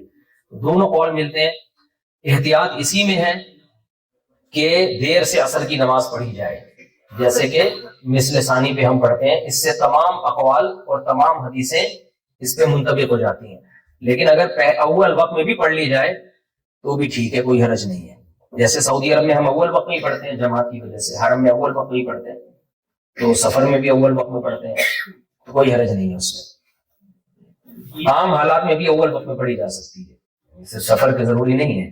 لیکن افضل یہی ہے ہمارے نزدیک کے تاخیر سے پڑھی جائے. سوال پیدا ہوتا ہے کہ حدیث میں جو آتا ہے کہ ہر نماز اول وقت میں پڑھا کرو, تو تمام حدیثوں کو جب آپ جمع کریں گے تو اس سے پتہ چلتا ہے ہر نماز کے 2 وقت ہیں, ایک وقت جواز اور ایک وقت استحباب. تو حدیث میں جو آتا ہے نا اول وقت میں, تو اول وقتی حل مستحب, وہ وقت جو اس کا مستحب وقت ہے. تو مستحب وقت ہمارے نزدیک مثل ثانی پہ شروع ہوتا ہے, جائز وقت مثل اول پہ ہی شروع ہو جاتا ہے, جو افضل وقت ہے وہ مثل ثانی پر, تو اس میں اول وقت میں پڑھنا افضل ہے. تو اس کی دلائل حدیث میں ہے. بہت ساری حدیثوں کو جب تدبیر دیتے ہیں تو جیسے اول وقت میں ہر نماز پڑھنے کا حکم ہے نا, جبکہ دوسری حدیث میں آتا ہے کہ 1/3 رات کے عشاء پڑھو, تو اس سے پتہ چلتا ہے عشاء کا مستحب وقت 1/3 پہ شروع ہوتا ہے. تو مستحب وقت کا جو اول وقت ہے اس میں پڑھنی چاہیے. تو ایسے ہی عصر کا جو مستحب وقت ہے وہ مثل ثانی ہی ہے, تو اس میں اول وقت میں پڑھنی چاہیے. اس طرح سے تمام دلائل میں تطبیق ہو جاتی ہے. بہرحال جائز اس وقت میں بھی ہے. چلیں بھائی, عید کے موقع پہ اپنے گھروں کو سجاتے ہیں, جائز ہے یا نہیں؟ جائز ہے بھائی. عید کو شریعت نے ہمیں حکم دیا عید منانے کا. اب منانے کا طریقہ نہیں بتایا, وہ عرف پہ چھوڑ دیا ہے. اب کوئی یہ کہ عید کے دن میں حلوہ پکاتا ہوں, جائز ہے یا نہیں؟ حدیث سے دکھاؤ. ابے حدیث سے ہمیں حلوہ کہاں ملے گا, حدیث سے ہمیں پکوڑے کہاں ملیں گے؟ ہمیں یہ ملے گا عید ہے بھائی, خوشی کا دن ہے اور اس کو منا سکتے ہیں. تو منانے کا طریقہ تو آپ نے چھوڑ دیا, جیسے چاہو مناؤ اس کو. تو سجا بھی سکتے ہیں عید کے دن اپنا گھر, سجانا چاہیے. بلکہ یہ تہوار جو مسلمانوں کے ہیں, آہستہ آہستہ مسلمان ان سے پیچھے ہٹ رہے ہیں. تو شاعر اسلام یہ تو ختم ہو جائیں گے, اور غیر مسلم کنٹریز میں تو ان کی حفاظت اور زیادہ کرنی ہے. تو عید کے دن تو خوب گھروں کو سجایا کریں, صاف ستھرے کپڑے پہنا کریں, نئے کپڑے پہنا کریں, ایک دوسرے کی دعوتیں کیا کریں, تاکہ یہ صاف طور پر ساری دنیا کو پتہ چل جائے کہ آج مسلمانوں کا عید کا دن ہے. بقرعید کے دن بھی اب لوگ کیا کر رہے ہیں, یہاں پہ سلوٹر ہاؤس میں گئے, وہیں جانور کاٹا, وہیں تکے بنا کے کھا کے پتلی گلی سے نکل لیے. یہ جب ہے تو سیلیبریٹ کرنا ہے اس دن کو. شاعر اسلام کا اظہار ہوتا ہے ساری دنیا کو. تبھی تو عید کی نماز میدان میں پڑھنے کا حکم ہے, مسجد میں نہیں. حکم ہے میدان میں پڑھو, کھلے میدان میں, کھلے آسمان میں, ساری دنیا کو کراؤڈ دیکھ کے اور کھلے آسمان دیکھ کے پتہ چلے کہ آج مسلمانوں کا عید کا دن ہے. یہ چھپن چھپائی والا دن نہیں ہے یہ. اس لیے بقرعید کے دن بھی جب آپ قربانی کریں, دعوتیں کریں اور خوب اس کو سیلیبریٹ کریں جائز حدود میں. ایسا نہ ہو کہ ڈسکو ڈانسر شروع کرتے ہیں وہاں پہ جو ہے نا, نائٹ کلب والا ماحول آ جائے. تو جائز حدود میں رہتے ہوئے دعوتیں کریں ایک دوسرے کی. اس دن کو جو عید دونوں عیدیں ہیں اس کو سیلیبریٹ کرنا چاہیے, تاکہ پتہ چلے مسلمانوں کا ایک تہوار ہے. یہ اللہ رسول کا حکم ہے. چلیں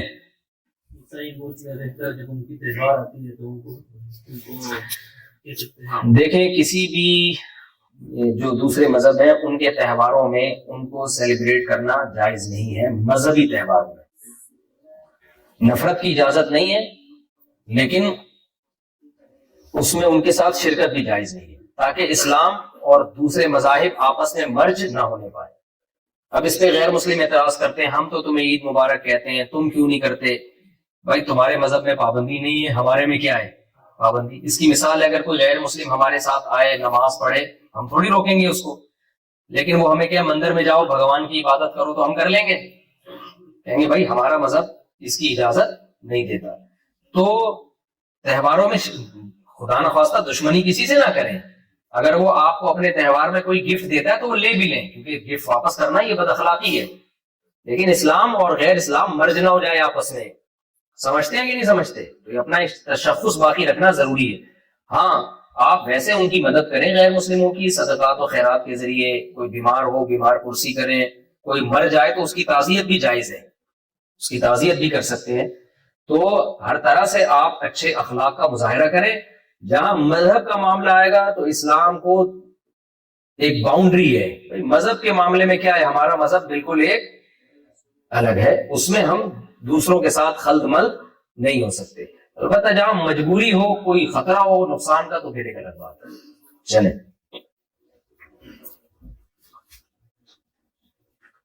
پوچھ رہے کہ پڑھائی کے لیے لون لینا کیسا ہے؟ پڑھائی کے لیے سودی لون لینا جائز نہیں ہے.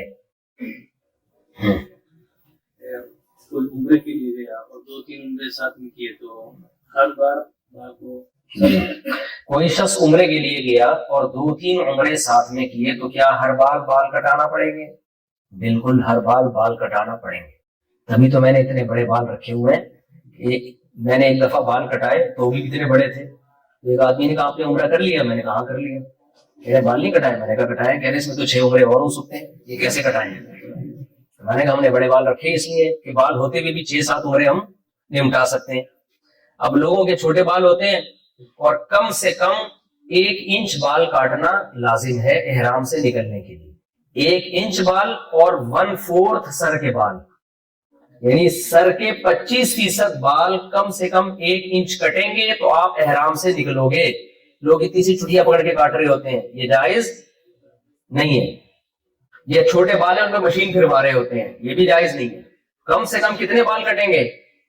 1 انچ، اور سر کے کم سے کم 25%. ویسے تو یہ ٹھیک نہیں ہے 25% بال کاٹنا اور 75% چھوڑ دینا. بال تو سارے سر کے ہی کاٹنے چاہیے، لیکن احرام سے نکلنے کے لیے کم سے کم 25% بالوں کا کاٹنا بولو ضروری. اب جس کے بال ہی 1 انچ سے چھوٹے ہوں وہ کیسے کاٹے گا؟ تو اس کے لیے ایک ہی حل ہے، ٹرم کرائے. سمجھتے ہو؟ اور جب یہ ہو کہ بار بار ٹرینڈ ہو رہی ہے میری، تو یہ شعر یاد کیا کرو، رضینا قسمت الجباری فینا. حضرت علی رضی اللہ تعالیٰ عنہ کا بڑا زبردست شعر ہے، پہلے میں اصل شعر سناتا ہوں. رضینا قسمت الجباری فینا لنا علم وللجہال مال فإن المال يفنى عن قریب وإن العلم يبقى لا يزال. حضرت عمر رضی اللہ تعالیٰ، حضرت علی جو تھے نا بہت زاہد تھے. زاہد کہتے ہیں دنیا سے بے رغبتی. ظاہری طور پر بھی آپ نے مال و دولت نہیں رکھا، تو جب دولت والوں کو دیکھتے تو کہتے کہ ہم اللہ کی اس تقسیم پر راضی ہیں. رضینا قسمت الجباری فینا، جبار کی جو ہمارے درمیان تقسیم ہے ہم اس پہ خوش ہیں. لنا علم وللجہال مال، کہ اللہ نے ہمیں علم دیا اور جاہلوں کو مال دیا. فإن المال يفنى عن قریب، اس لیے کہ مال تو عن قریب فنا ہو جاتا ہے. وإن العلم يبقى لا يزال، اور علم ہمیشہ باقی رہتا ہے. تو اس شعر کو نا دینی مدرسوں کے طلبہ نے ایک دن تنگ آ کے چینج کر دیا. ہم جب مدرسے میں گئے تو ٹرینڈ، اگلے سال پھر ٹرینڈ. اب وہ ہماری عمر تھی بھائی، ٹین ایجر تھے ہم اس وقت، تو انسان کو بال رکھنے کا بڑا، اور بال ہوتے بھی بڑے گھنے، اور میرے تو ایسے خاندانی بال تھے، ایسے گھنے بال تھے. استاذ نے کہا ٹرینڈ. تو ہمارے ایک طالب علم نے اس شعر کو تبدیل کیا، رضینا قسمت الجباری فینا لنا ٹنڈن وللجہال بالو، کہ ہم اللہ کی تقسیم پر راضی ہیں کہ ہمارے لیے ٹنڈ اور جاہلوں کے سر پہ بال، یعنی ہم تو عالم مر رہے ہیں علم والے. فإن البال يفنى عن قریب وإن الٹنڈ يبقى لا يزال، اس لیے کہ بال تو بہت جلد فنا ہو جاتے ہیں، ٹنڈ کبھی ختم نہیں، ٹنڈ ہمیشہ رہتی ہے. تو جب آپ عمرہ کرو بار بار ٹنڈ ہونا اور افسوس تو یہ شعر پڑھ کے دل بہلایا کرو. سمجھتے ہو سکتا ہے اللہ نے یہ ٹرینڈ کا حکم کراؤڈ سے بچنے کے لیے دیا ہو کہ بھائی اگر ہر شخص کو عمرہ کرنے کی اجازت ہو اور بالوں کی قربانی نہ دے تو پھر تو سارے آ جائیں گے نا. تو اللہ نے کہا وہی آئے گا جو بال کیا کرے گا، قربان کرے گا. تو اس سے کراؤڈ بھی تھوڑا سا کیا ہو رہا ہے، بہت سے لوگ عمرہ کرتے ہی نہیں، شکل میں بال چھوٹے کرانے پڑیں گے، اس چکر میں نہیں کرتے ہوتے. لیکن بہرحال یہ کوئی اتنا یعنی اتنی زیادہ ویلیو بالوں کی نہیں ہونی چاہیے. چلیں جی.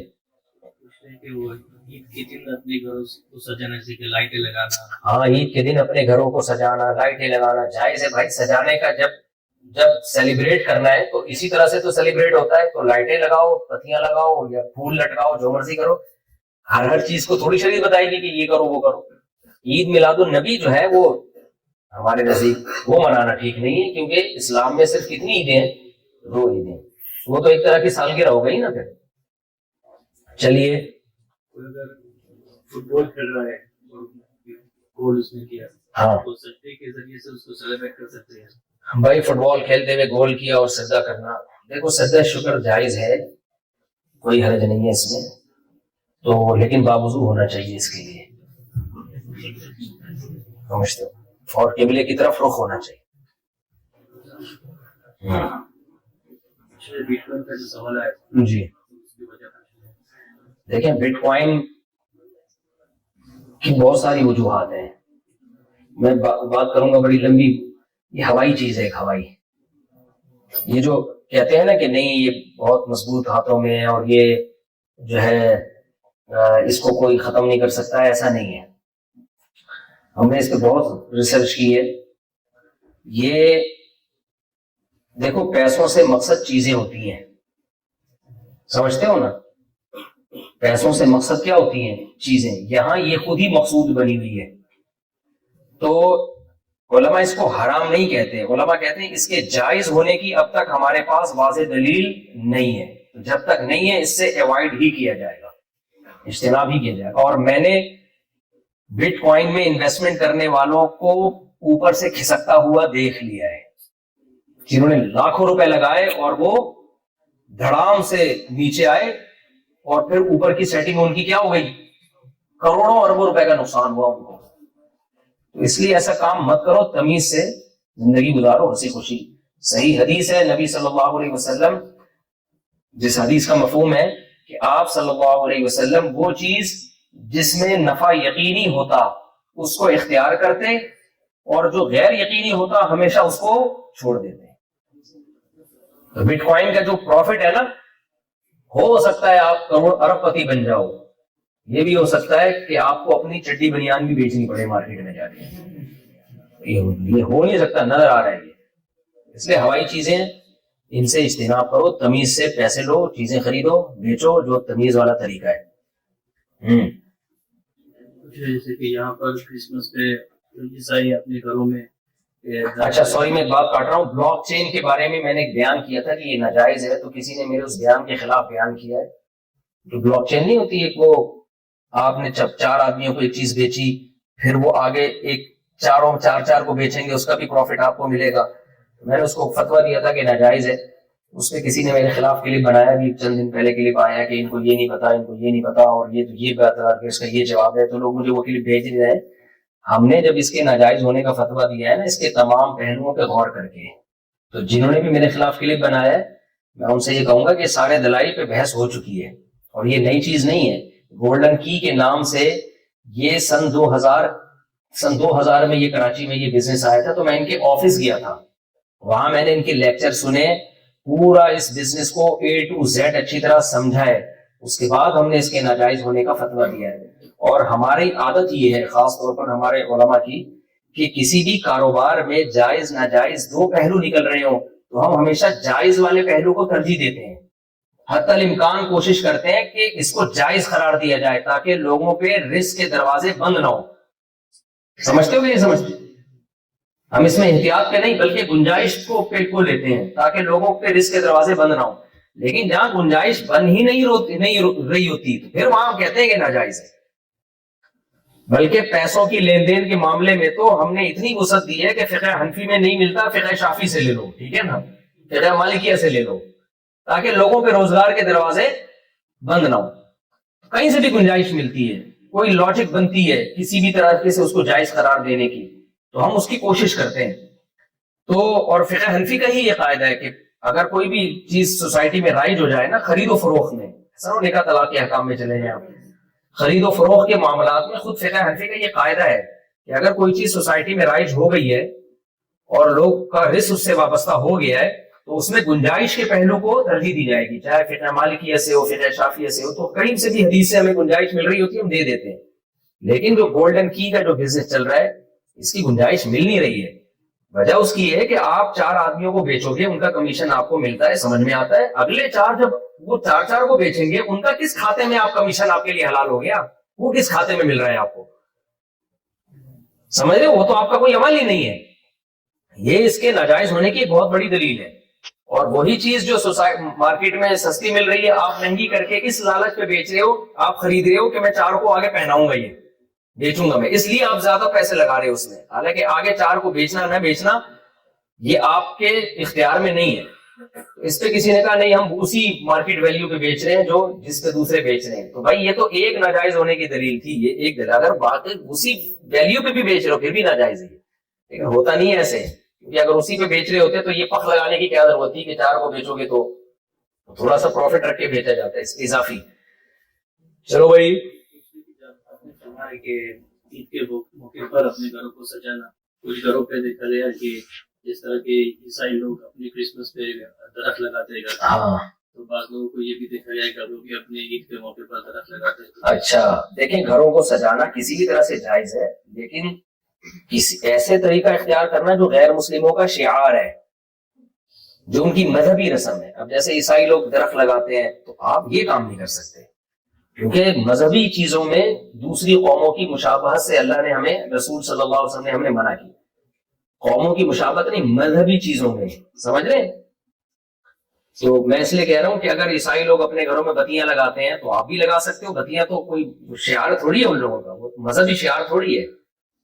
وہ حلوہ کھاتے ہیں تو آپ بھی کھا سکتے ہو، کیونکہ مذہبی شعار تھوڑی ہے. مذہبی شعار ہے ٹری وغیرہ جو کرسمس کے موقع پہ، وہ آپ نہیں کر سکتے. اگر کسی نے کسی سے گاڑی لی استعمال کرنے کے لیے جی، اور اس میں کوئی نقصان آیا تو اس کا ہاں، کسی نے کسی سے گاڑی لی استعمال کرنے کے لیے اور گاڑی کا ہو گیا نقصان، تو اس کا تاوان کس کے ذمے ہے؟ جس نے استعمال کی. اگر اس کی غلطی سے نقصان ہوا ہے تو اسی کے ذمے ہے.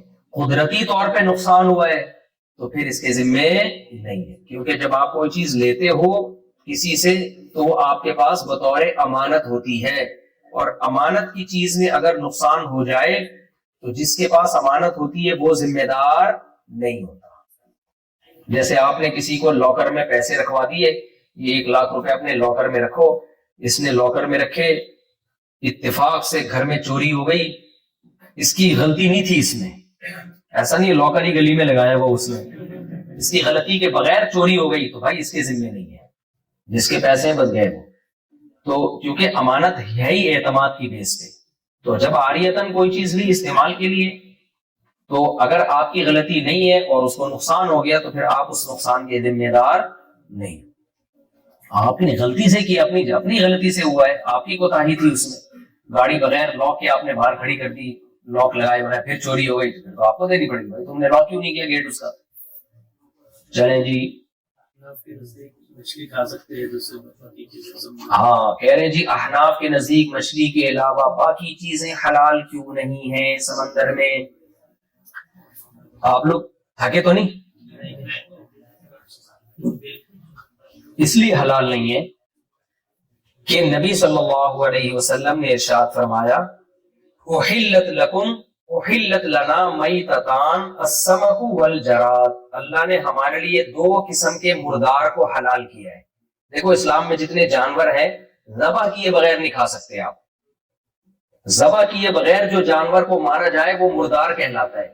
اور اس کے حرام ہونے پر قرآن میں بہت ساری آیتیں، حرمت علیکم المیتہ، ہر طرح کے مردار تم پر کیا ہیں؟ حرام ہیں. اسی طرح قرآن کہتا ہے وَيُحَرِّمُ عَلَيْهِمُ الْخَبَائِثِ، نبی خبیث چیزوں کو حرام کریں گے. تو اسلام میں وہ تمام چیزیں جو خبیث ہیں وہ بھی کیا ہیں؟ بولو نا، حرام. ان کو دیکھ کے انسان کو لگتا ہے کہ یہ انسانوں کے کھانے کی چیز نہیں ہے. تو امام ابو حنیفہ کی عادت یہ ہے کہ دلائل میں ہمیشہ وہ قرآن کو اوپر رکھتے ہیں، اور حدیث میں اگر وہ قرآن کے اگینسٹ جا رہی ہے تو ایسا مفہوم بیان کرتے ہیں جو قرآن کے خلاف نہ ہو. سمجھتے ہیں کہ نہیں سمجھتے؟ تو اب قرآن کی اتنی آیتوں سے پتہ چلتا ہے، تو اس لیے امام اور پھر یہ حدیث بھی ہے اس بارے میں، احلت لنا میتتان، ہمارے لیے 2 مردار حلال ہیں، السمک والجراد، ایک ٹڈی جو نہیں کھیتوں کو چٹ کر جاتی ہے ٹڈی، وہ حلال ہے، اور ایک مچھلی. یہ دو مردار. اور تیسری بات یہ، کسی صحابی یا کسی تابعی سے کوئی ضعیف حدیث سے بھی ثابت نہیں ہے کہ مچھلی کے علاوہ کوئی چیز انہوں نے سمندر میں کبھی کھائی ہو. حالانکہ عرب جزیرہ نما ہے، 3 طرف سے سمندر میں گھرا ہوا ہے، ان کو تو کثیر مقدار میں کھانا چاہیے تھا.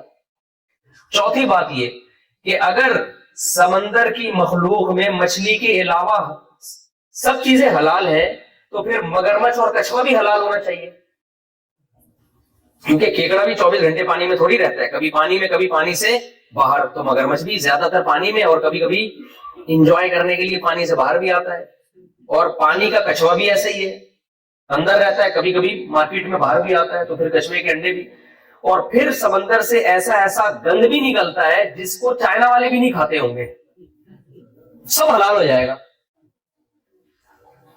تو اس لیے امام صاحب کا موقف اس بارے میں بہت مضبوط ہے کہ بھائی صرف مچھلی کا جواز ہمیں ملتا ہے، سمک، تو اس لیے حلال صرف کیا ہے؟ مچھلی ہے. باقی جو دیگر حضرات دلائل دیتے ہیں وہ دلیل یہ پیش کرتے ہیں کہ قرآن مجید میں اللہ تعالیٰ کا ارشاد ہے احل لکم صید البحر وطعامہ متاعا لکم وللسیارہ، کہ تمہارے لیے سمندر کا شکار اور اس کا کھانا حلال کر دیا گیا ہے، تمہارے لیے اور مسافروں کے لیے. تو کہتے ہیں دیکھو اللہ نے تو کوئی قید نہیں لگائی کہ یہ والا شکار حلال وہ والا حلال نہیں ہے.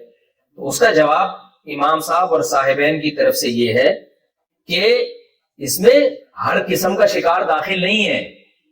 آیت کا سیاق و سباق اگر آپ دیکھتے ہیں تو آیت میں کیا ہے؟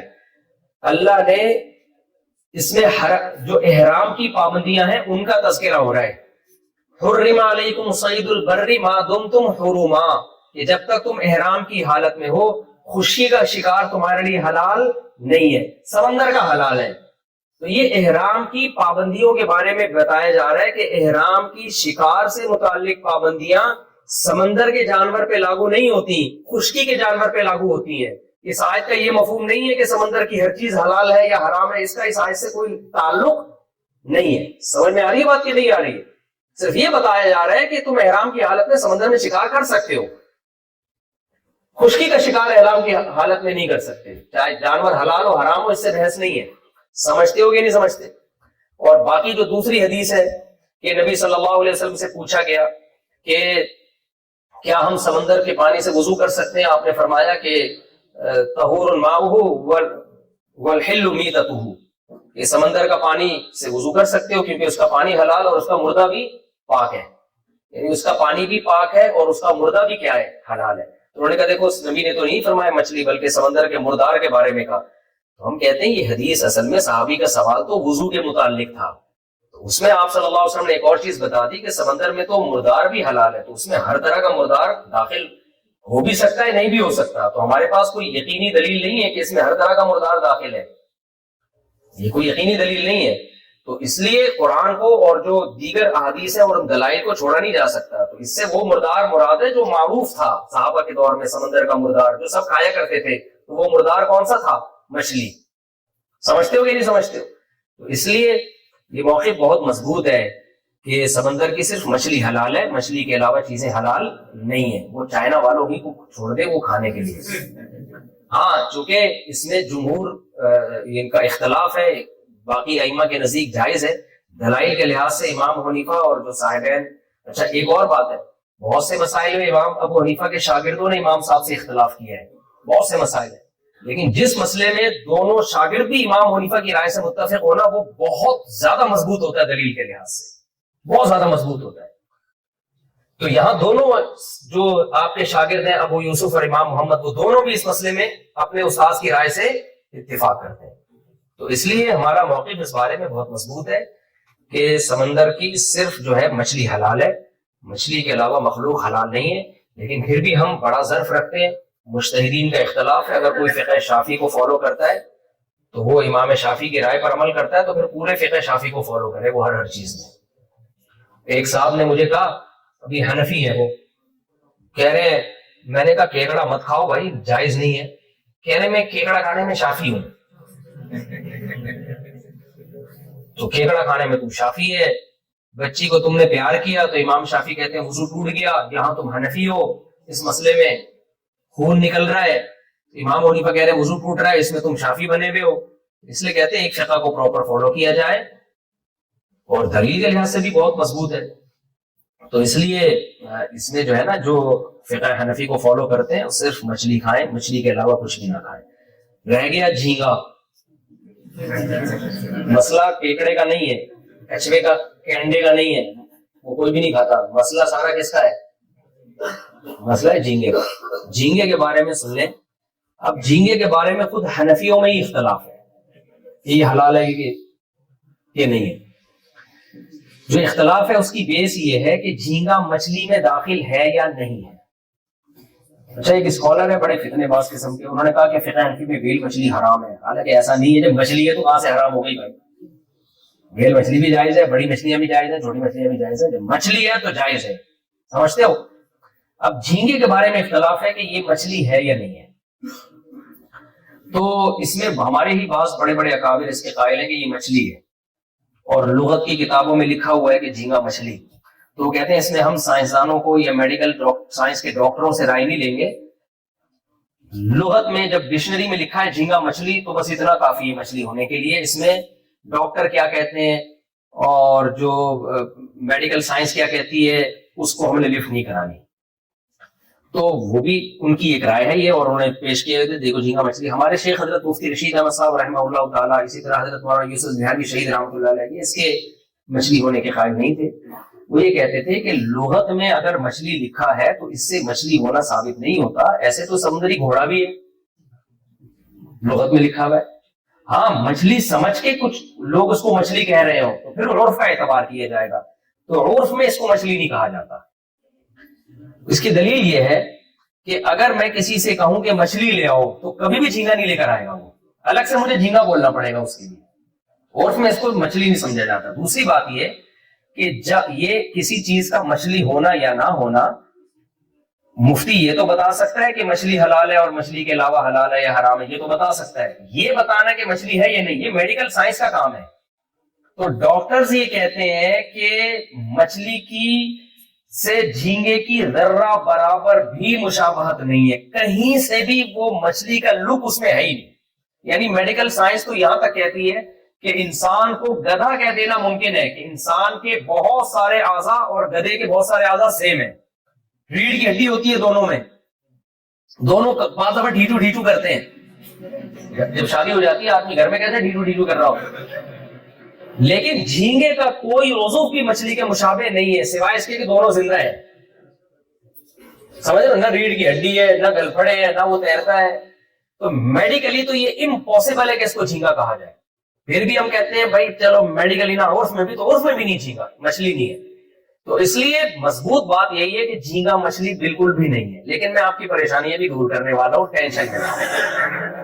ٹینشن نہ لو، پریشانی دور کرنے والا ہوں. کیونکہ بہت سے جھینگوں کے عادی بیٹھے ہوئے ہوں گے یہاں پہ، ان کے حلق میں اٹک گیا معاملہ. اب مسئلہ یہ ہے کہ اس لیے فقہ حنفی کی روح سے تو جائز ہے. اس لیے میں کبھی بھی نہیں کھاتا جھینگا. میں نے کبھی بھی ہاتھ بھی نہیں لگایا، نہ جھینگا بریانی نہ جھینگے کا سالن. کہ بھائی ایک چیز کو فالو کرو، جب آپ کی رائے میں یہ رائے مضبوط ہے تو میں کیوں کھاؤں جھینگا. لیکن بہرحال چونکہ ہم دیگر ائمہ کو بھی اہل سنت والجماعت کا امام مانتے ہیں، ان کے اختلاف کو ہم ایک ویلیو دیتے ہیں. تو کسی علاقے میں اگر جھینگے کا بہت زیادہ عرف ہو جائے تو خود فقہ حنفی ہی کا قاعدہ ہے کہ بھئی اگر کسی میں ابتلا بہت زیادہ ہو جائے نا کسی چیز میں، تو پھر دوسرے فقہ پہ فتویٰ دینا جائز ہے. سمجھتے ہو کہ نہیں سمجھتے؟ تو چونکہ باقی تینوں اماموں کے نزدیک جائز ہے جھینگا کھانا، تو بنگلہ دیش والوں سے کسی کا باپ نہیں جھینگا چھڑا سکتا. تو جہاں ابتلا ہے صدیوں سے کھاتے آ رہے ہیں، تو چونکہ متفقون علیہ حرام نہیں ہے، اتفاقی چیز نہیں ہے، تین ائمہ ایک طرف ہیں.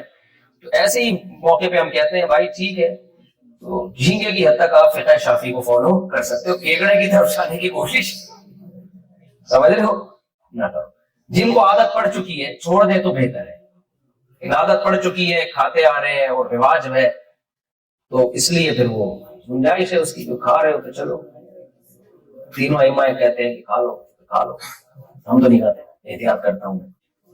لیکن بس یہ اس کو خدا کے لیے آگے کیکڑے کی طرف جانے کی کوشش نہ کرے، کیونکہ کیکڑے سے آگے اور بھی چیزیں اچھا اختلافی مسئلہ ہے تو کوئی کھا رہا ہو تو اس پہ طنز نہ کریں، کیونکہ یہ ہمیشہ سے اختلافی مسئلہ ہے. یہ نہیں کہ کوئی شافی فقہ کا فالو کرنے والا کیکڑا کھا رہا ہے تو آپ اس کو بولے کیکڑا کھا رہے ہیں تو کیا کر رہے ہیں، یہ جائز نہیں ہے.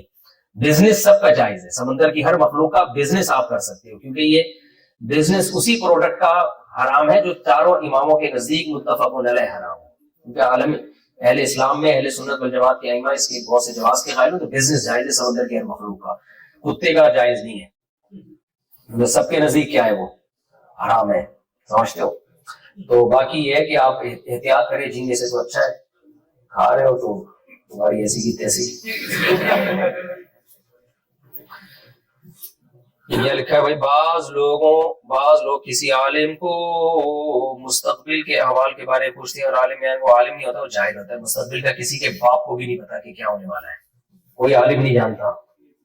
تو قرآن میں صاف لفظوں میں حضرت عائشہ فرماتی ہیں کہ جو شخص یہ دعویٰ کرے نا کہ غیب کا علم ہے کسی کو، تو اس نے اللہ پہ جھوٹ باندھا ہے، کیونکہ اللہ کہتا ہے کہ غیب کا علم اللہ کے سوا کسی کے پاس نہیں ہے. اور جو غیب کی باتیں بتا رہے ہوتے ہیں ان کو اپنے بارے میں نہیں پتا ہوتا کل میرے ساتھ کیا ہونے والا ہے. چلیں ڈاکٹر کا پلاسٹک سرجری کرنا، دیکھو تغییر خلق اللہ اسلام میں حرام ہے. آپ کو اللہ نے ایک ناک دی ہے موٹی، کسی کو باریک، کسی کو بڑی آنکھیں، چھوٹی آنکھیں، یہاں تک کہ آئی بروز اس کو بھی آپ باریک نہیں کر سکتے. اس پر بھی نبی صلی اللہ علیہ وسلم نے لعنت وارد کی ہے. ہر ایک کی آئی بروز الگ طرح کی ہوتی ہیں، ٹھیک ہے نا، کسی کی گھنی ہوتی ہیں، کسی کی باریک ہوتی ہیں، کسی کی اوپر اٹھی ہوئی ہوتی ہیں، کسی کی چونکہ بڑھاپے میں تو بالکل ہی آنکھ بند ہو جاتی ہے انسان کی، ٹھیک ہے نا، اتنی گھنی آئی بروز ہو جاتی ہیں. تو ڈینٹنگ پینٹنگ گاڑیوں میں کریں، انسانوں میں نہ کریں. نبی صلی اللہ علیہ وسلم نے فرمایا لعن اللہ المتفلجات، وہ عورتیں جو دونوں دانتوں میں گھسوا کے گیپ پیدا کرتی ہیں ان پر اللہ کی لعنت. عرب میں ایسا ہوتا تھا کہ دو دانتوں کے درمیان نا بعض خواتین کیا کرتی تھی، گھسوائی کرواتی تھی تو دانتوں میں گیپ پیدا ہو جاتا تھا، اس سے ذرا ان کو سمجھتی تھی حسن پیدا ہو رہا ہے. تو بھائی دانت ہر ایک کے اللہ نے الگ ٹائپ کے بنائے. تو اس طرح کی کوئی بھی ڈینٹنگ پینٹنگ کا کام گاڑیوں میں کریں، گھروں میں کریں، انسانوں میں نہ کریں. سمجھتے ہو اللہ نے آپ کو بلیک پیدا کیا، پلاسٹک سرجری کر کے وائٹ ہو گئے آپ، یہ حرام ہے اسلام میں. سمجھتے ہو اتنے وائٹ ہو گئے روشنی میں نظر ہی نہیں آ رہے، پہلے اتنے بلیک تھے کہ اندھیرے میں نظر نہیں آتے تھے، اب اتنے وائٹ ہو گئے کہ روشنی میں نظر نہیں آ رہے. لیکن اگر فطرتاً پیدائشی طور پر کسی میں کوئی عیب ہے یا ایکسیڈنٹ کے نتیجے میں کوئی عیب پیدا ہو گیا، اس کو پلاسٹک سرجری کر کے ٹھیک کیا جا سکتا ہے. مثال کے طور پر کوئی پیدا ہوا تو ہونٹ بہت ہی بڑا ہے اس کا، جو عام طور پر کسی کا ہوتا نہیں ہے، اس کو آپریٹ کر کے یہ پلاسٹک سرجری کر کے نارمل لایا جا سکتا ہے. بعض لوگوں کے دانت بہت ہی زیادہ باہر کو نکلے ہوئے ہوتے ہیں، اتنے باہر کو آئے ہوئے ہیں کہ وہ بیچارے مصیبت میں ہوتے ہیں، شکل ہی بگڑی ہوئی ہوتی ہے ان کی. دیکھو ایک تو کسی کے تھوڑے باہر ہے کہ اندر ہے، وہ تو ٹھیک ہے نارمل ہے، لیکن بعض لوگوں کے بالکل ہی منہ سے باہر آ رہے ہوتے ہیں تو ان کو بہت ہی منہ بھدا ہو جاتا ہے بیچاروں کا. تو یہ ایک عیب ہے. تو عیب کو دور کرنا یہ اللہ کی تخلیق کو تبدیل کرنے میں نہیں آتا. اب کسی کی ناک یہاں تک پہنچی بھی ہے، یہ تو نارمل ہوتی نہیں ہے نا. ایک تو کسی کی موٹی ناک ہے، کسی کی باریک ناک ہے، یہ تو نارمل ہے. کسی کی بہت ہی بھدی ہو گئی ناک، ایسا لگ رہا ہے منہ پہ ناک لگی، ناک پہ منہ لگا ہوا ہے اس کا، صحیح ہے نا، منہ پہ ناک نہیں ہے بلکہ ناک پہ منہ ہے، یہ بہت ہی بھدی ہے. اس کو آپریٹ کر کے نارمل کنڈیشن پہ لایا جا سکتا ہے. سمجھتے ہو کہ نہیں سمجھتے ہو؟ یا آئی بروز کسی خاتون کی بہت ہی زیادہ بھدی ہے قدرت کی طرف سے، اتنی کہ وہ دیکھنے میں بیچاری ٹرائل لگ رہی ہے، تو اس کو نارمل کنڈیشن میں لانا اس کے لیے جائز ہے. سمجھتے ہو کہ نہیں سمجھتے؟ یا ایکسیڈنٹ ہو گیا کسی کا تو وہ بھی جائز ہے. ایکسیڈنٹ ہو گیا تو اس میں کوئی بیچارہ اللہ نہ کرے کوئی ٹیڑھا میڑھا سا ہو گیا آڑتے چل، تو اس کو آپریٹ کر کے یا پلاسٹک سرجری کر کے نارمل کنڈیشن میں لانا، یہ سب جائز ہے. اللہ نے جیسا بنایا ہے نا اسٹرکچر، اس میں آپ ڈینٹنگ پینٹنگ کر کے تبدیلی نہیں کر سکتے. ڈینٹنگ پینٹنگ میں کہہ رہا ہوں، یہ اس لیے کہہ رہا ہوں کہ نیچرلی چینجنگ کر سکتے ہو. جیسے کوئی بلیک ہے اندھیرے میں نظر ہی نہیں آ رہا، وہ لائٹ گئی بندہ ہی نظر نہیں آ رہا کدھر گیا، ٹینشن ہو رہی ہے، تو ایسی میڈیسن کھانا کہ نیچرلی آپ کا رنگ گورا ہو جائے، یہ جائز ہے. سمجھتے ہو یا نہیں سمجھتے؟ کوئی ایسی میڈیسن بعد میں ایجاد ہو جائے آپ کھائیں تو اندر ہی سے گورے ہو جائیں آپ کو، ٹھیک ہے، تو وہ ٹھیک ہے, وہ جائز ہے آپ کے لیے.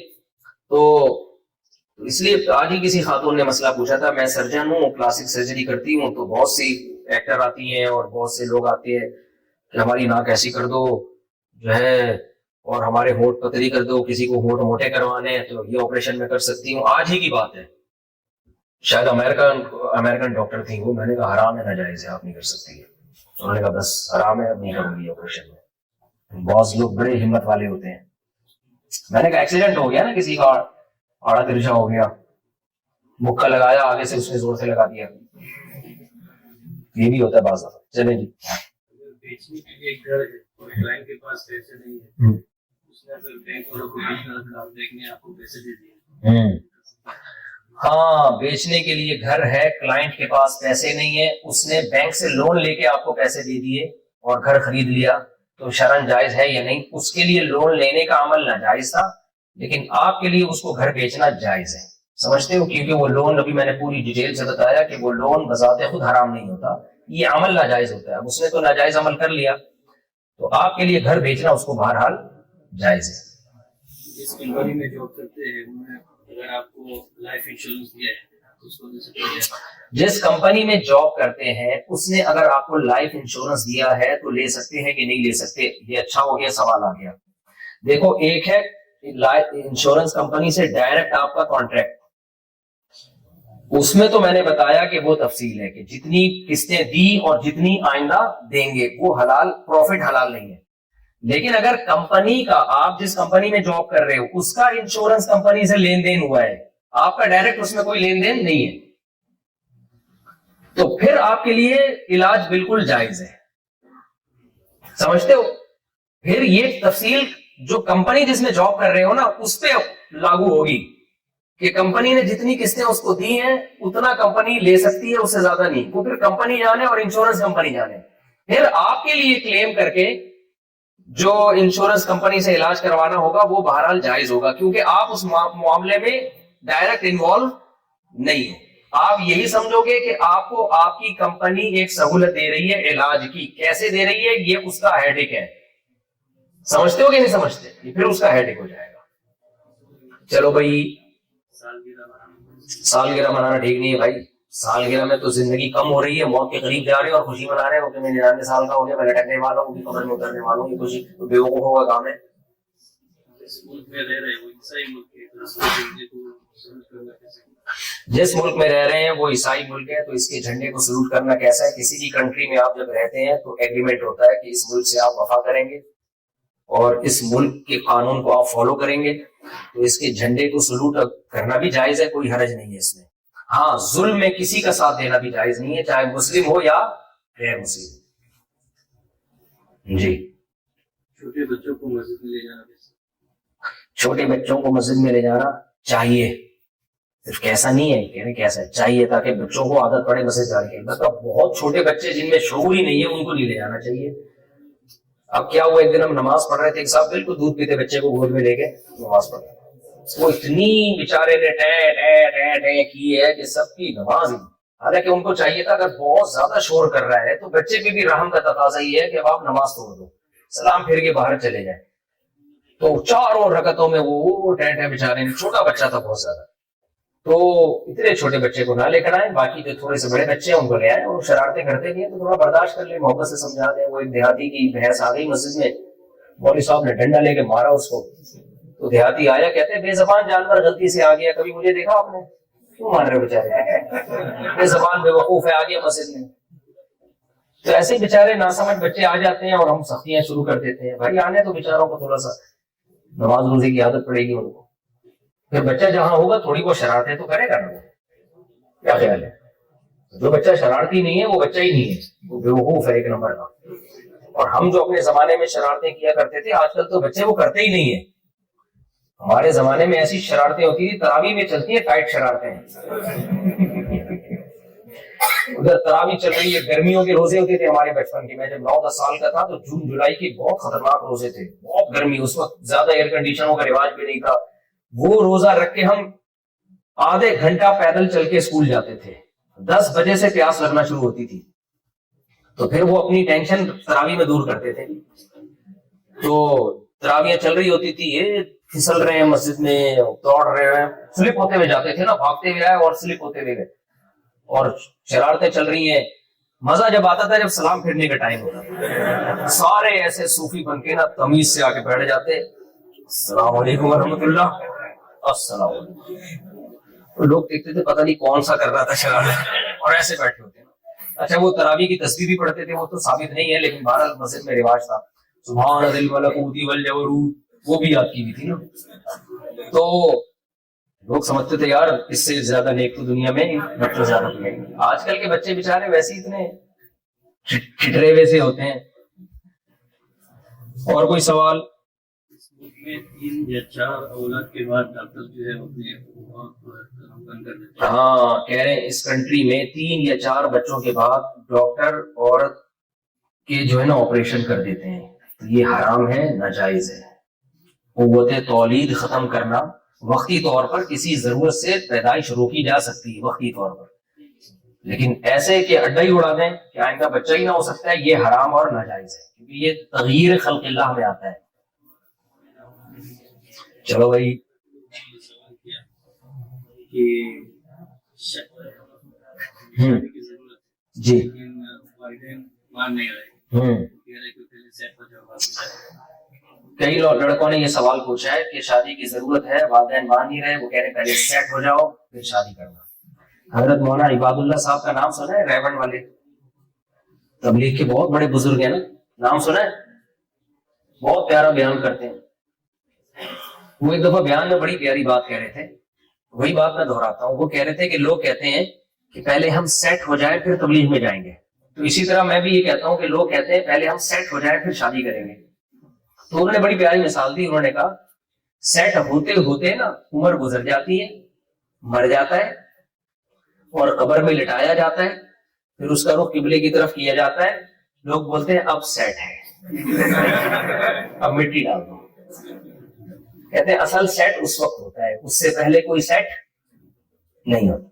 تو تبلیغ میں نکلنا ہے اپنے کاموں میں ہی نکلنا. شادی بھی تمام تر مصروفیتوں اور تھوڑی بہت بھی انکم ہے بس کر لو اللہ پہ توکل کر کے. یہ کام اللہ پہ اعتماد اور توکل کے بغیر نہیں ہوتا. جو کیلکولیٹر لے کے بیٹھے ہیں نا وہ بیٹھے ہی رہے ساری زندگی. میرے دوست احباب میرے ساتھ یہ جوان ہوئے, اب تک بڈھے بیٹھے ہوئے, سیٹ ہی نہیں ہوئے.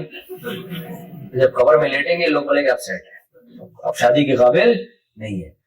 کر لو اللہ کا نام لے کے. زنا سے دور بھاگو بھائی, زنا کا خطرہ نہیں بھی ہو تو بھی شادی کرو. امام احمد ابن حنبل کہتے ہیں جس کو زنا کا خطرہ نہیں ہے تو بھی شادی کرے. وہ اس دور میں کہہ رہے ہیں جب زنا کے خطرے تھے ہی نہیں.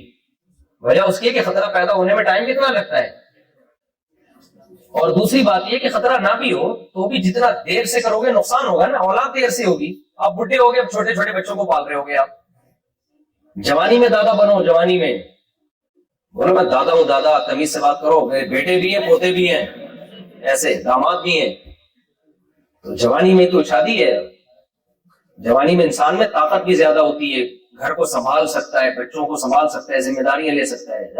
40 سال کے بعد تو آہستہ آہستہ کمزوریاں پیدا ہونا شروع. میری عمر 40 سال سے زیادہ ہے نا, میرے بہت گھنے بال تھے, بہت گھنے بال تھے, ایسے لمبے کالے سیاہ خوبصورت بال تھے میرے, سلکی. 40 سال کے بعد جو سب سے پہلی مجھے لگا نا, میرے بال مارکیٹ سے شارٹ ہونا شروع. ابھی آپ نے سوئمنگ دیکھی ہے نا, سمندر میں چھلانگ لگائی, لوگ کہہ رہے ہیں پتہ نہیں وہ لگ رہا ہے کوئی, وہ کسی کا نام لے رہے تھے, تو میرے بیچ میں نا کچھ خطرناک چیزیں مجھے نظر آئی یہاں پہ. تو کیا ہے کہ جب میرے بال اوپر سے شارٹ ہونا شروع, میں نے ایک ڈاکٹر ہے میرے جاننے والے, ان کو فون کیا. میں نے کہا اچھا داڑھی کے بال سفید ہونا شروع ہوئے, سر کے بال میرے کالے ہیں, یہ نیچرلی ہے. داڑھی میں لائٹ براؤن لگاتا ہوں, لائٹ براؤن. پورے بال داڑھی کے میرے کال سفید نہیں ہے, لیکن کچھ بال سفید ہیں, تو لائٹ براؤن کلر لگاتا ہوں میں کبھی کبھار. سر کے بال میرے کالے ہیں. تو جب داڑھی میری سفید ہونا شروع ہوئی تو میں نے ایک ڈاکٹر کو فون کیا. میں نے کہا ڈاکٹر صاحب کوئی ایسی دوا بتائیں بال سفید نہ ہو. انہوں نے کہا مولوی صاحب اس عمر میں یہ فکر چھوڑ دیں کہ بال سفید ہو رہے ہیں یا نہیں, یہ فکر کریں کہ بال ہیں یا نہیں. ہو گلے سفید ہو غنیمت ہے, کیونکہ جیسے جیسے عمر بڑھے گی نا یہ دماغ سے نکل جائے گا سفید ہے یا کالے ہیں یا نہیں ہے، یہ فکر لائق ہو گیا. ایسے ہی ہوا بیچ سے کیا پورا جو ہے نا ایئرپورٹ بننا شروع ہو گیا. تو ایک ہی اس بات ہے. ہاں تو جب بھائی ایک عمر ہوتی ہے تو پھر ان بالوں میں رشتہ بھی نہیں ملتا اتنے آرام سے. ایک گنجا آیا میرے پاس، بالکل گنجا، نہ داڑھی نہ مونچھیں، بالکل داڑھی بھی نہیں، یوں بالکل. اب کسی کی غیبت اس لیے نہیں ہے کہ آپ کو کیا پتا میں کس کی بات کر رہا ہوں. لوگ کہتے ہیں آپ لوگوں کے آس پاس کرتے ہو، بھائی بند کمرے میں ملاقات ہوئی ہے، کسی کو کیا پتا میں کس کی بات کر رہا ہوں. تو مجھے کہنے لگے میں جہاں رشتہ لینے جاتا ہوں ملتا ہی نہیں ہے، پتہ نہیں کسی نے کچھ کر دیا ہے، بندش لگا دی ہے. میں نے کہا اس ڈیزائن میں فرشتے آتے ہیں، رشتے یہ رشتوں والا ڈیزائن بالکل ہی گول یار، کہیں بھی بال ہی نہیں ہے. پہنچ جاتے ہو تو لڑکی والے تو ڈر جائیں گے یار یہ کیا ہے. تو میں نے کہا سر پہ بال تو رکھو اللہ کے بندے. تو اس لیے ہر چیز کی ایک عمر ہوتی ہے بھائی. اب میں تو نکاح بھی پڑھاتا ہوں نا، ہزاروں سینکڑوں نکاح تو میں نے پڑھائے ہیں، ہزاروں نہ سینکڑوں تو پڑھائے ہیں. اس میں کیسی شادیاں ہو رہی ہیں، لڑکا جو ہے نا کالا کولا لگا کے بیٹھا ہوا ہوتا ہے دولہا پر، اتنی عمر زیادہ ہو چکی ہوتی ہے، سفید ہو چکا ہوتا ہے، کالے کولے لگائے ہوئے. کب تک چلے گا کالا کولا بھائی، پکڑے نہیں جاؤ گے. کب تک چھپو گے پیڑوں کی آڑ میں، کبھی تو ملو گے لنڈا بازار میں. یہاں تو نہیں ہوتا ہوگا لنڈا بازار میں. چلیں جی بس کتنے 2 سوال رہ گئے. عورتوں کے معاملے میں اگر کوئی اور ڈاکٹر نہیں ہے اس کو اٹینڈ کرے تو مرد کے پاس جا سکتے ہیں. بھائی لیڈی ڈاکٹرز کی تو ضرورت سوسائٹی میں ہے، کیونکہ خواتین کا علاج تو خواتین ہی کریں گی. جب تک یہ ضرورت پوری نہیں ہوتی تو خواتین مجبوری میں میل ڈاکٹر سے علاج کر سکتی ہیں. پردے کی جتنی حد تک ممکن ہو کوشش کریں. جی وزن کم کرنے کے لیے آپریشن کر سکتے ہیں. وزن کم کرنے کے لیے آپریشن کرنا، کون سا آپریشن وزن کم کرنے کا؟ تو وزن کا اضافہ یہ جو وزن ہے نا، یہ تغیر، وزن کم کرنا یہ تغیر خلق اللہ میں داخل نہیں ہے.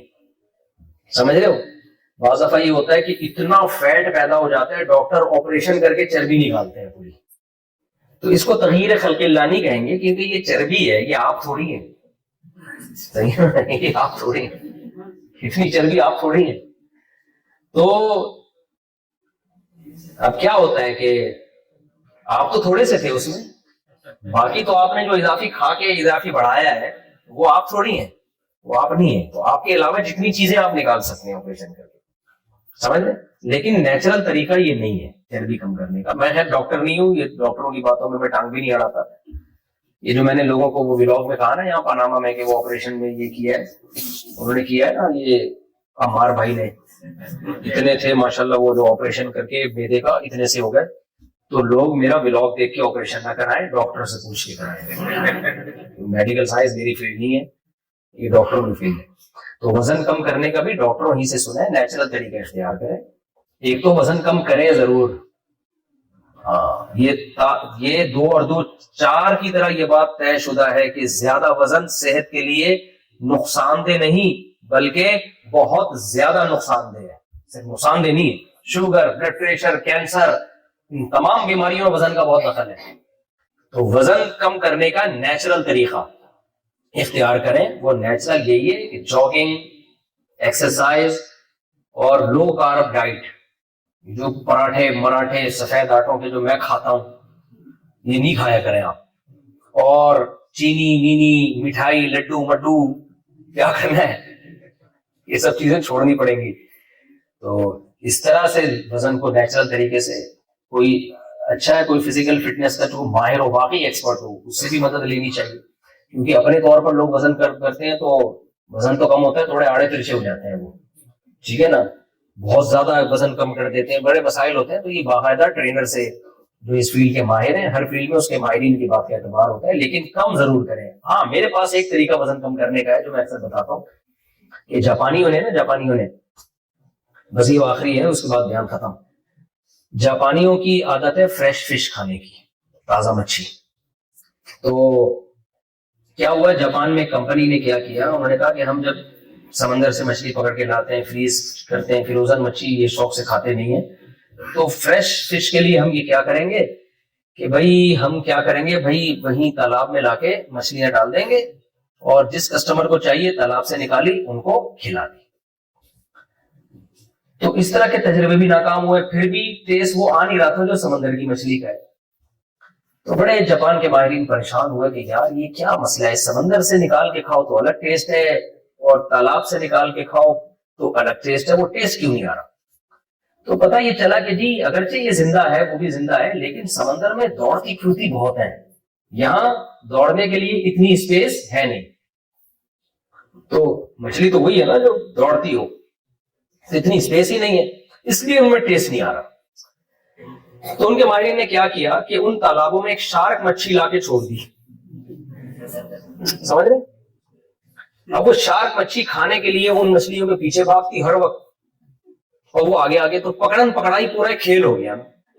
وہ مچھلیاں چین سے نہ یوں یوں یوں یوں. تو اتنا تجربہ ہوا کہ اس کے بعد جب کھایا گیا تو بالکل وہی ٹیسٹ آ رہا تھا جو کہاں آتا ہے. وہ مچھلی بڑی سلم اسمارٹ ساری. تو میں کہتا ہوں دیکھو, ایک شارک مچھلی اور 10 دوسری مچھلیاں, وہ ایک شارک نے ان 10 کو کیا کر دیا؟ اسمارٹ. تو آپ گھر میں 4 شارک مچھلیاں اور ایک اکیلے آپ. تو سوچو آپ مارکیٹ سے ہی شارٹ ہو جاؤ گے, ٹوٹل آپ بچو گے, یعنی آپ کے علاوہ کوئی بھی چیز آپ میں باقی نہیں رہے گی. ہم لوگ تو ابھی ٹوٹل ہم تھوڑی ہیں, ہمارے علاوہ بہت ساری چیزیں ہمارے لگی ہوئی ہیں. جب کچھ چل رہا ہوتا ہے تو بہت ساری چیزیں چل رہی ہوتی ہیں اس کے ساتھ. تو جب آپ, میں ترغیب نہیں دے رہا آپ کو, میں بتا رہا ہوں کہ وزن کم کرنے کا ایک طریقہ یہ بھی ہے, کیونکہ جہاں جاؤ گے نا ریموٹ کنٹرول کی طرح آپ کی بیوی آپ کو ٹریس کر رہی ہے, کہاں بیٹھے ہوئے ہو, واپسی پہ انڈے لیتے ہوئے آنا, دہی لیتے ہوئے آنا, کیوں نہیں لے کر آئے, ادھر کیوں بیٹھے ہو, وہاں کیوں جا رہے ہو, اور کوئی کام ہی نہیں ہے. تو اتنا زیادہ آپ کو ٹریس کیا جائے گا کہ آپ ہر وقت بھاگتے دوڑتے رہو گے, اور صرف آپ باقی بچو گے. چلیں بھائی کافی ہو گیا. اللہ تعالیٰ جو کچھ کہا سنا اس میں جو کمی کوتاہی ہوئی اللہ تعالیٰ معاف فرمائے, اور ہم سب کو سمجھنے کی اور عمل کی توفیق عطا فرمائے.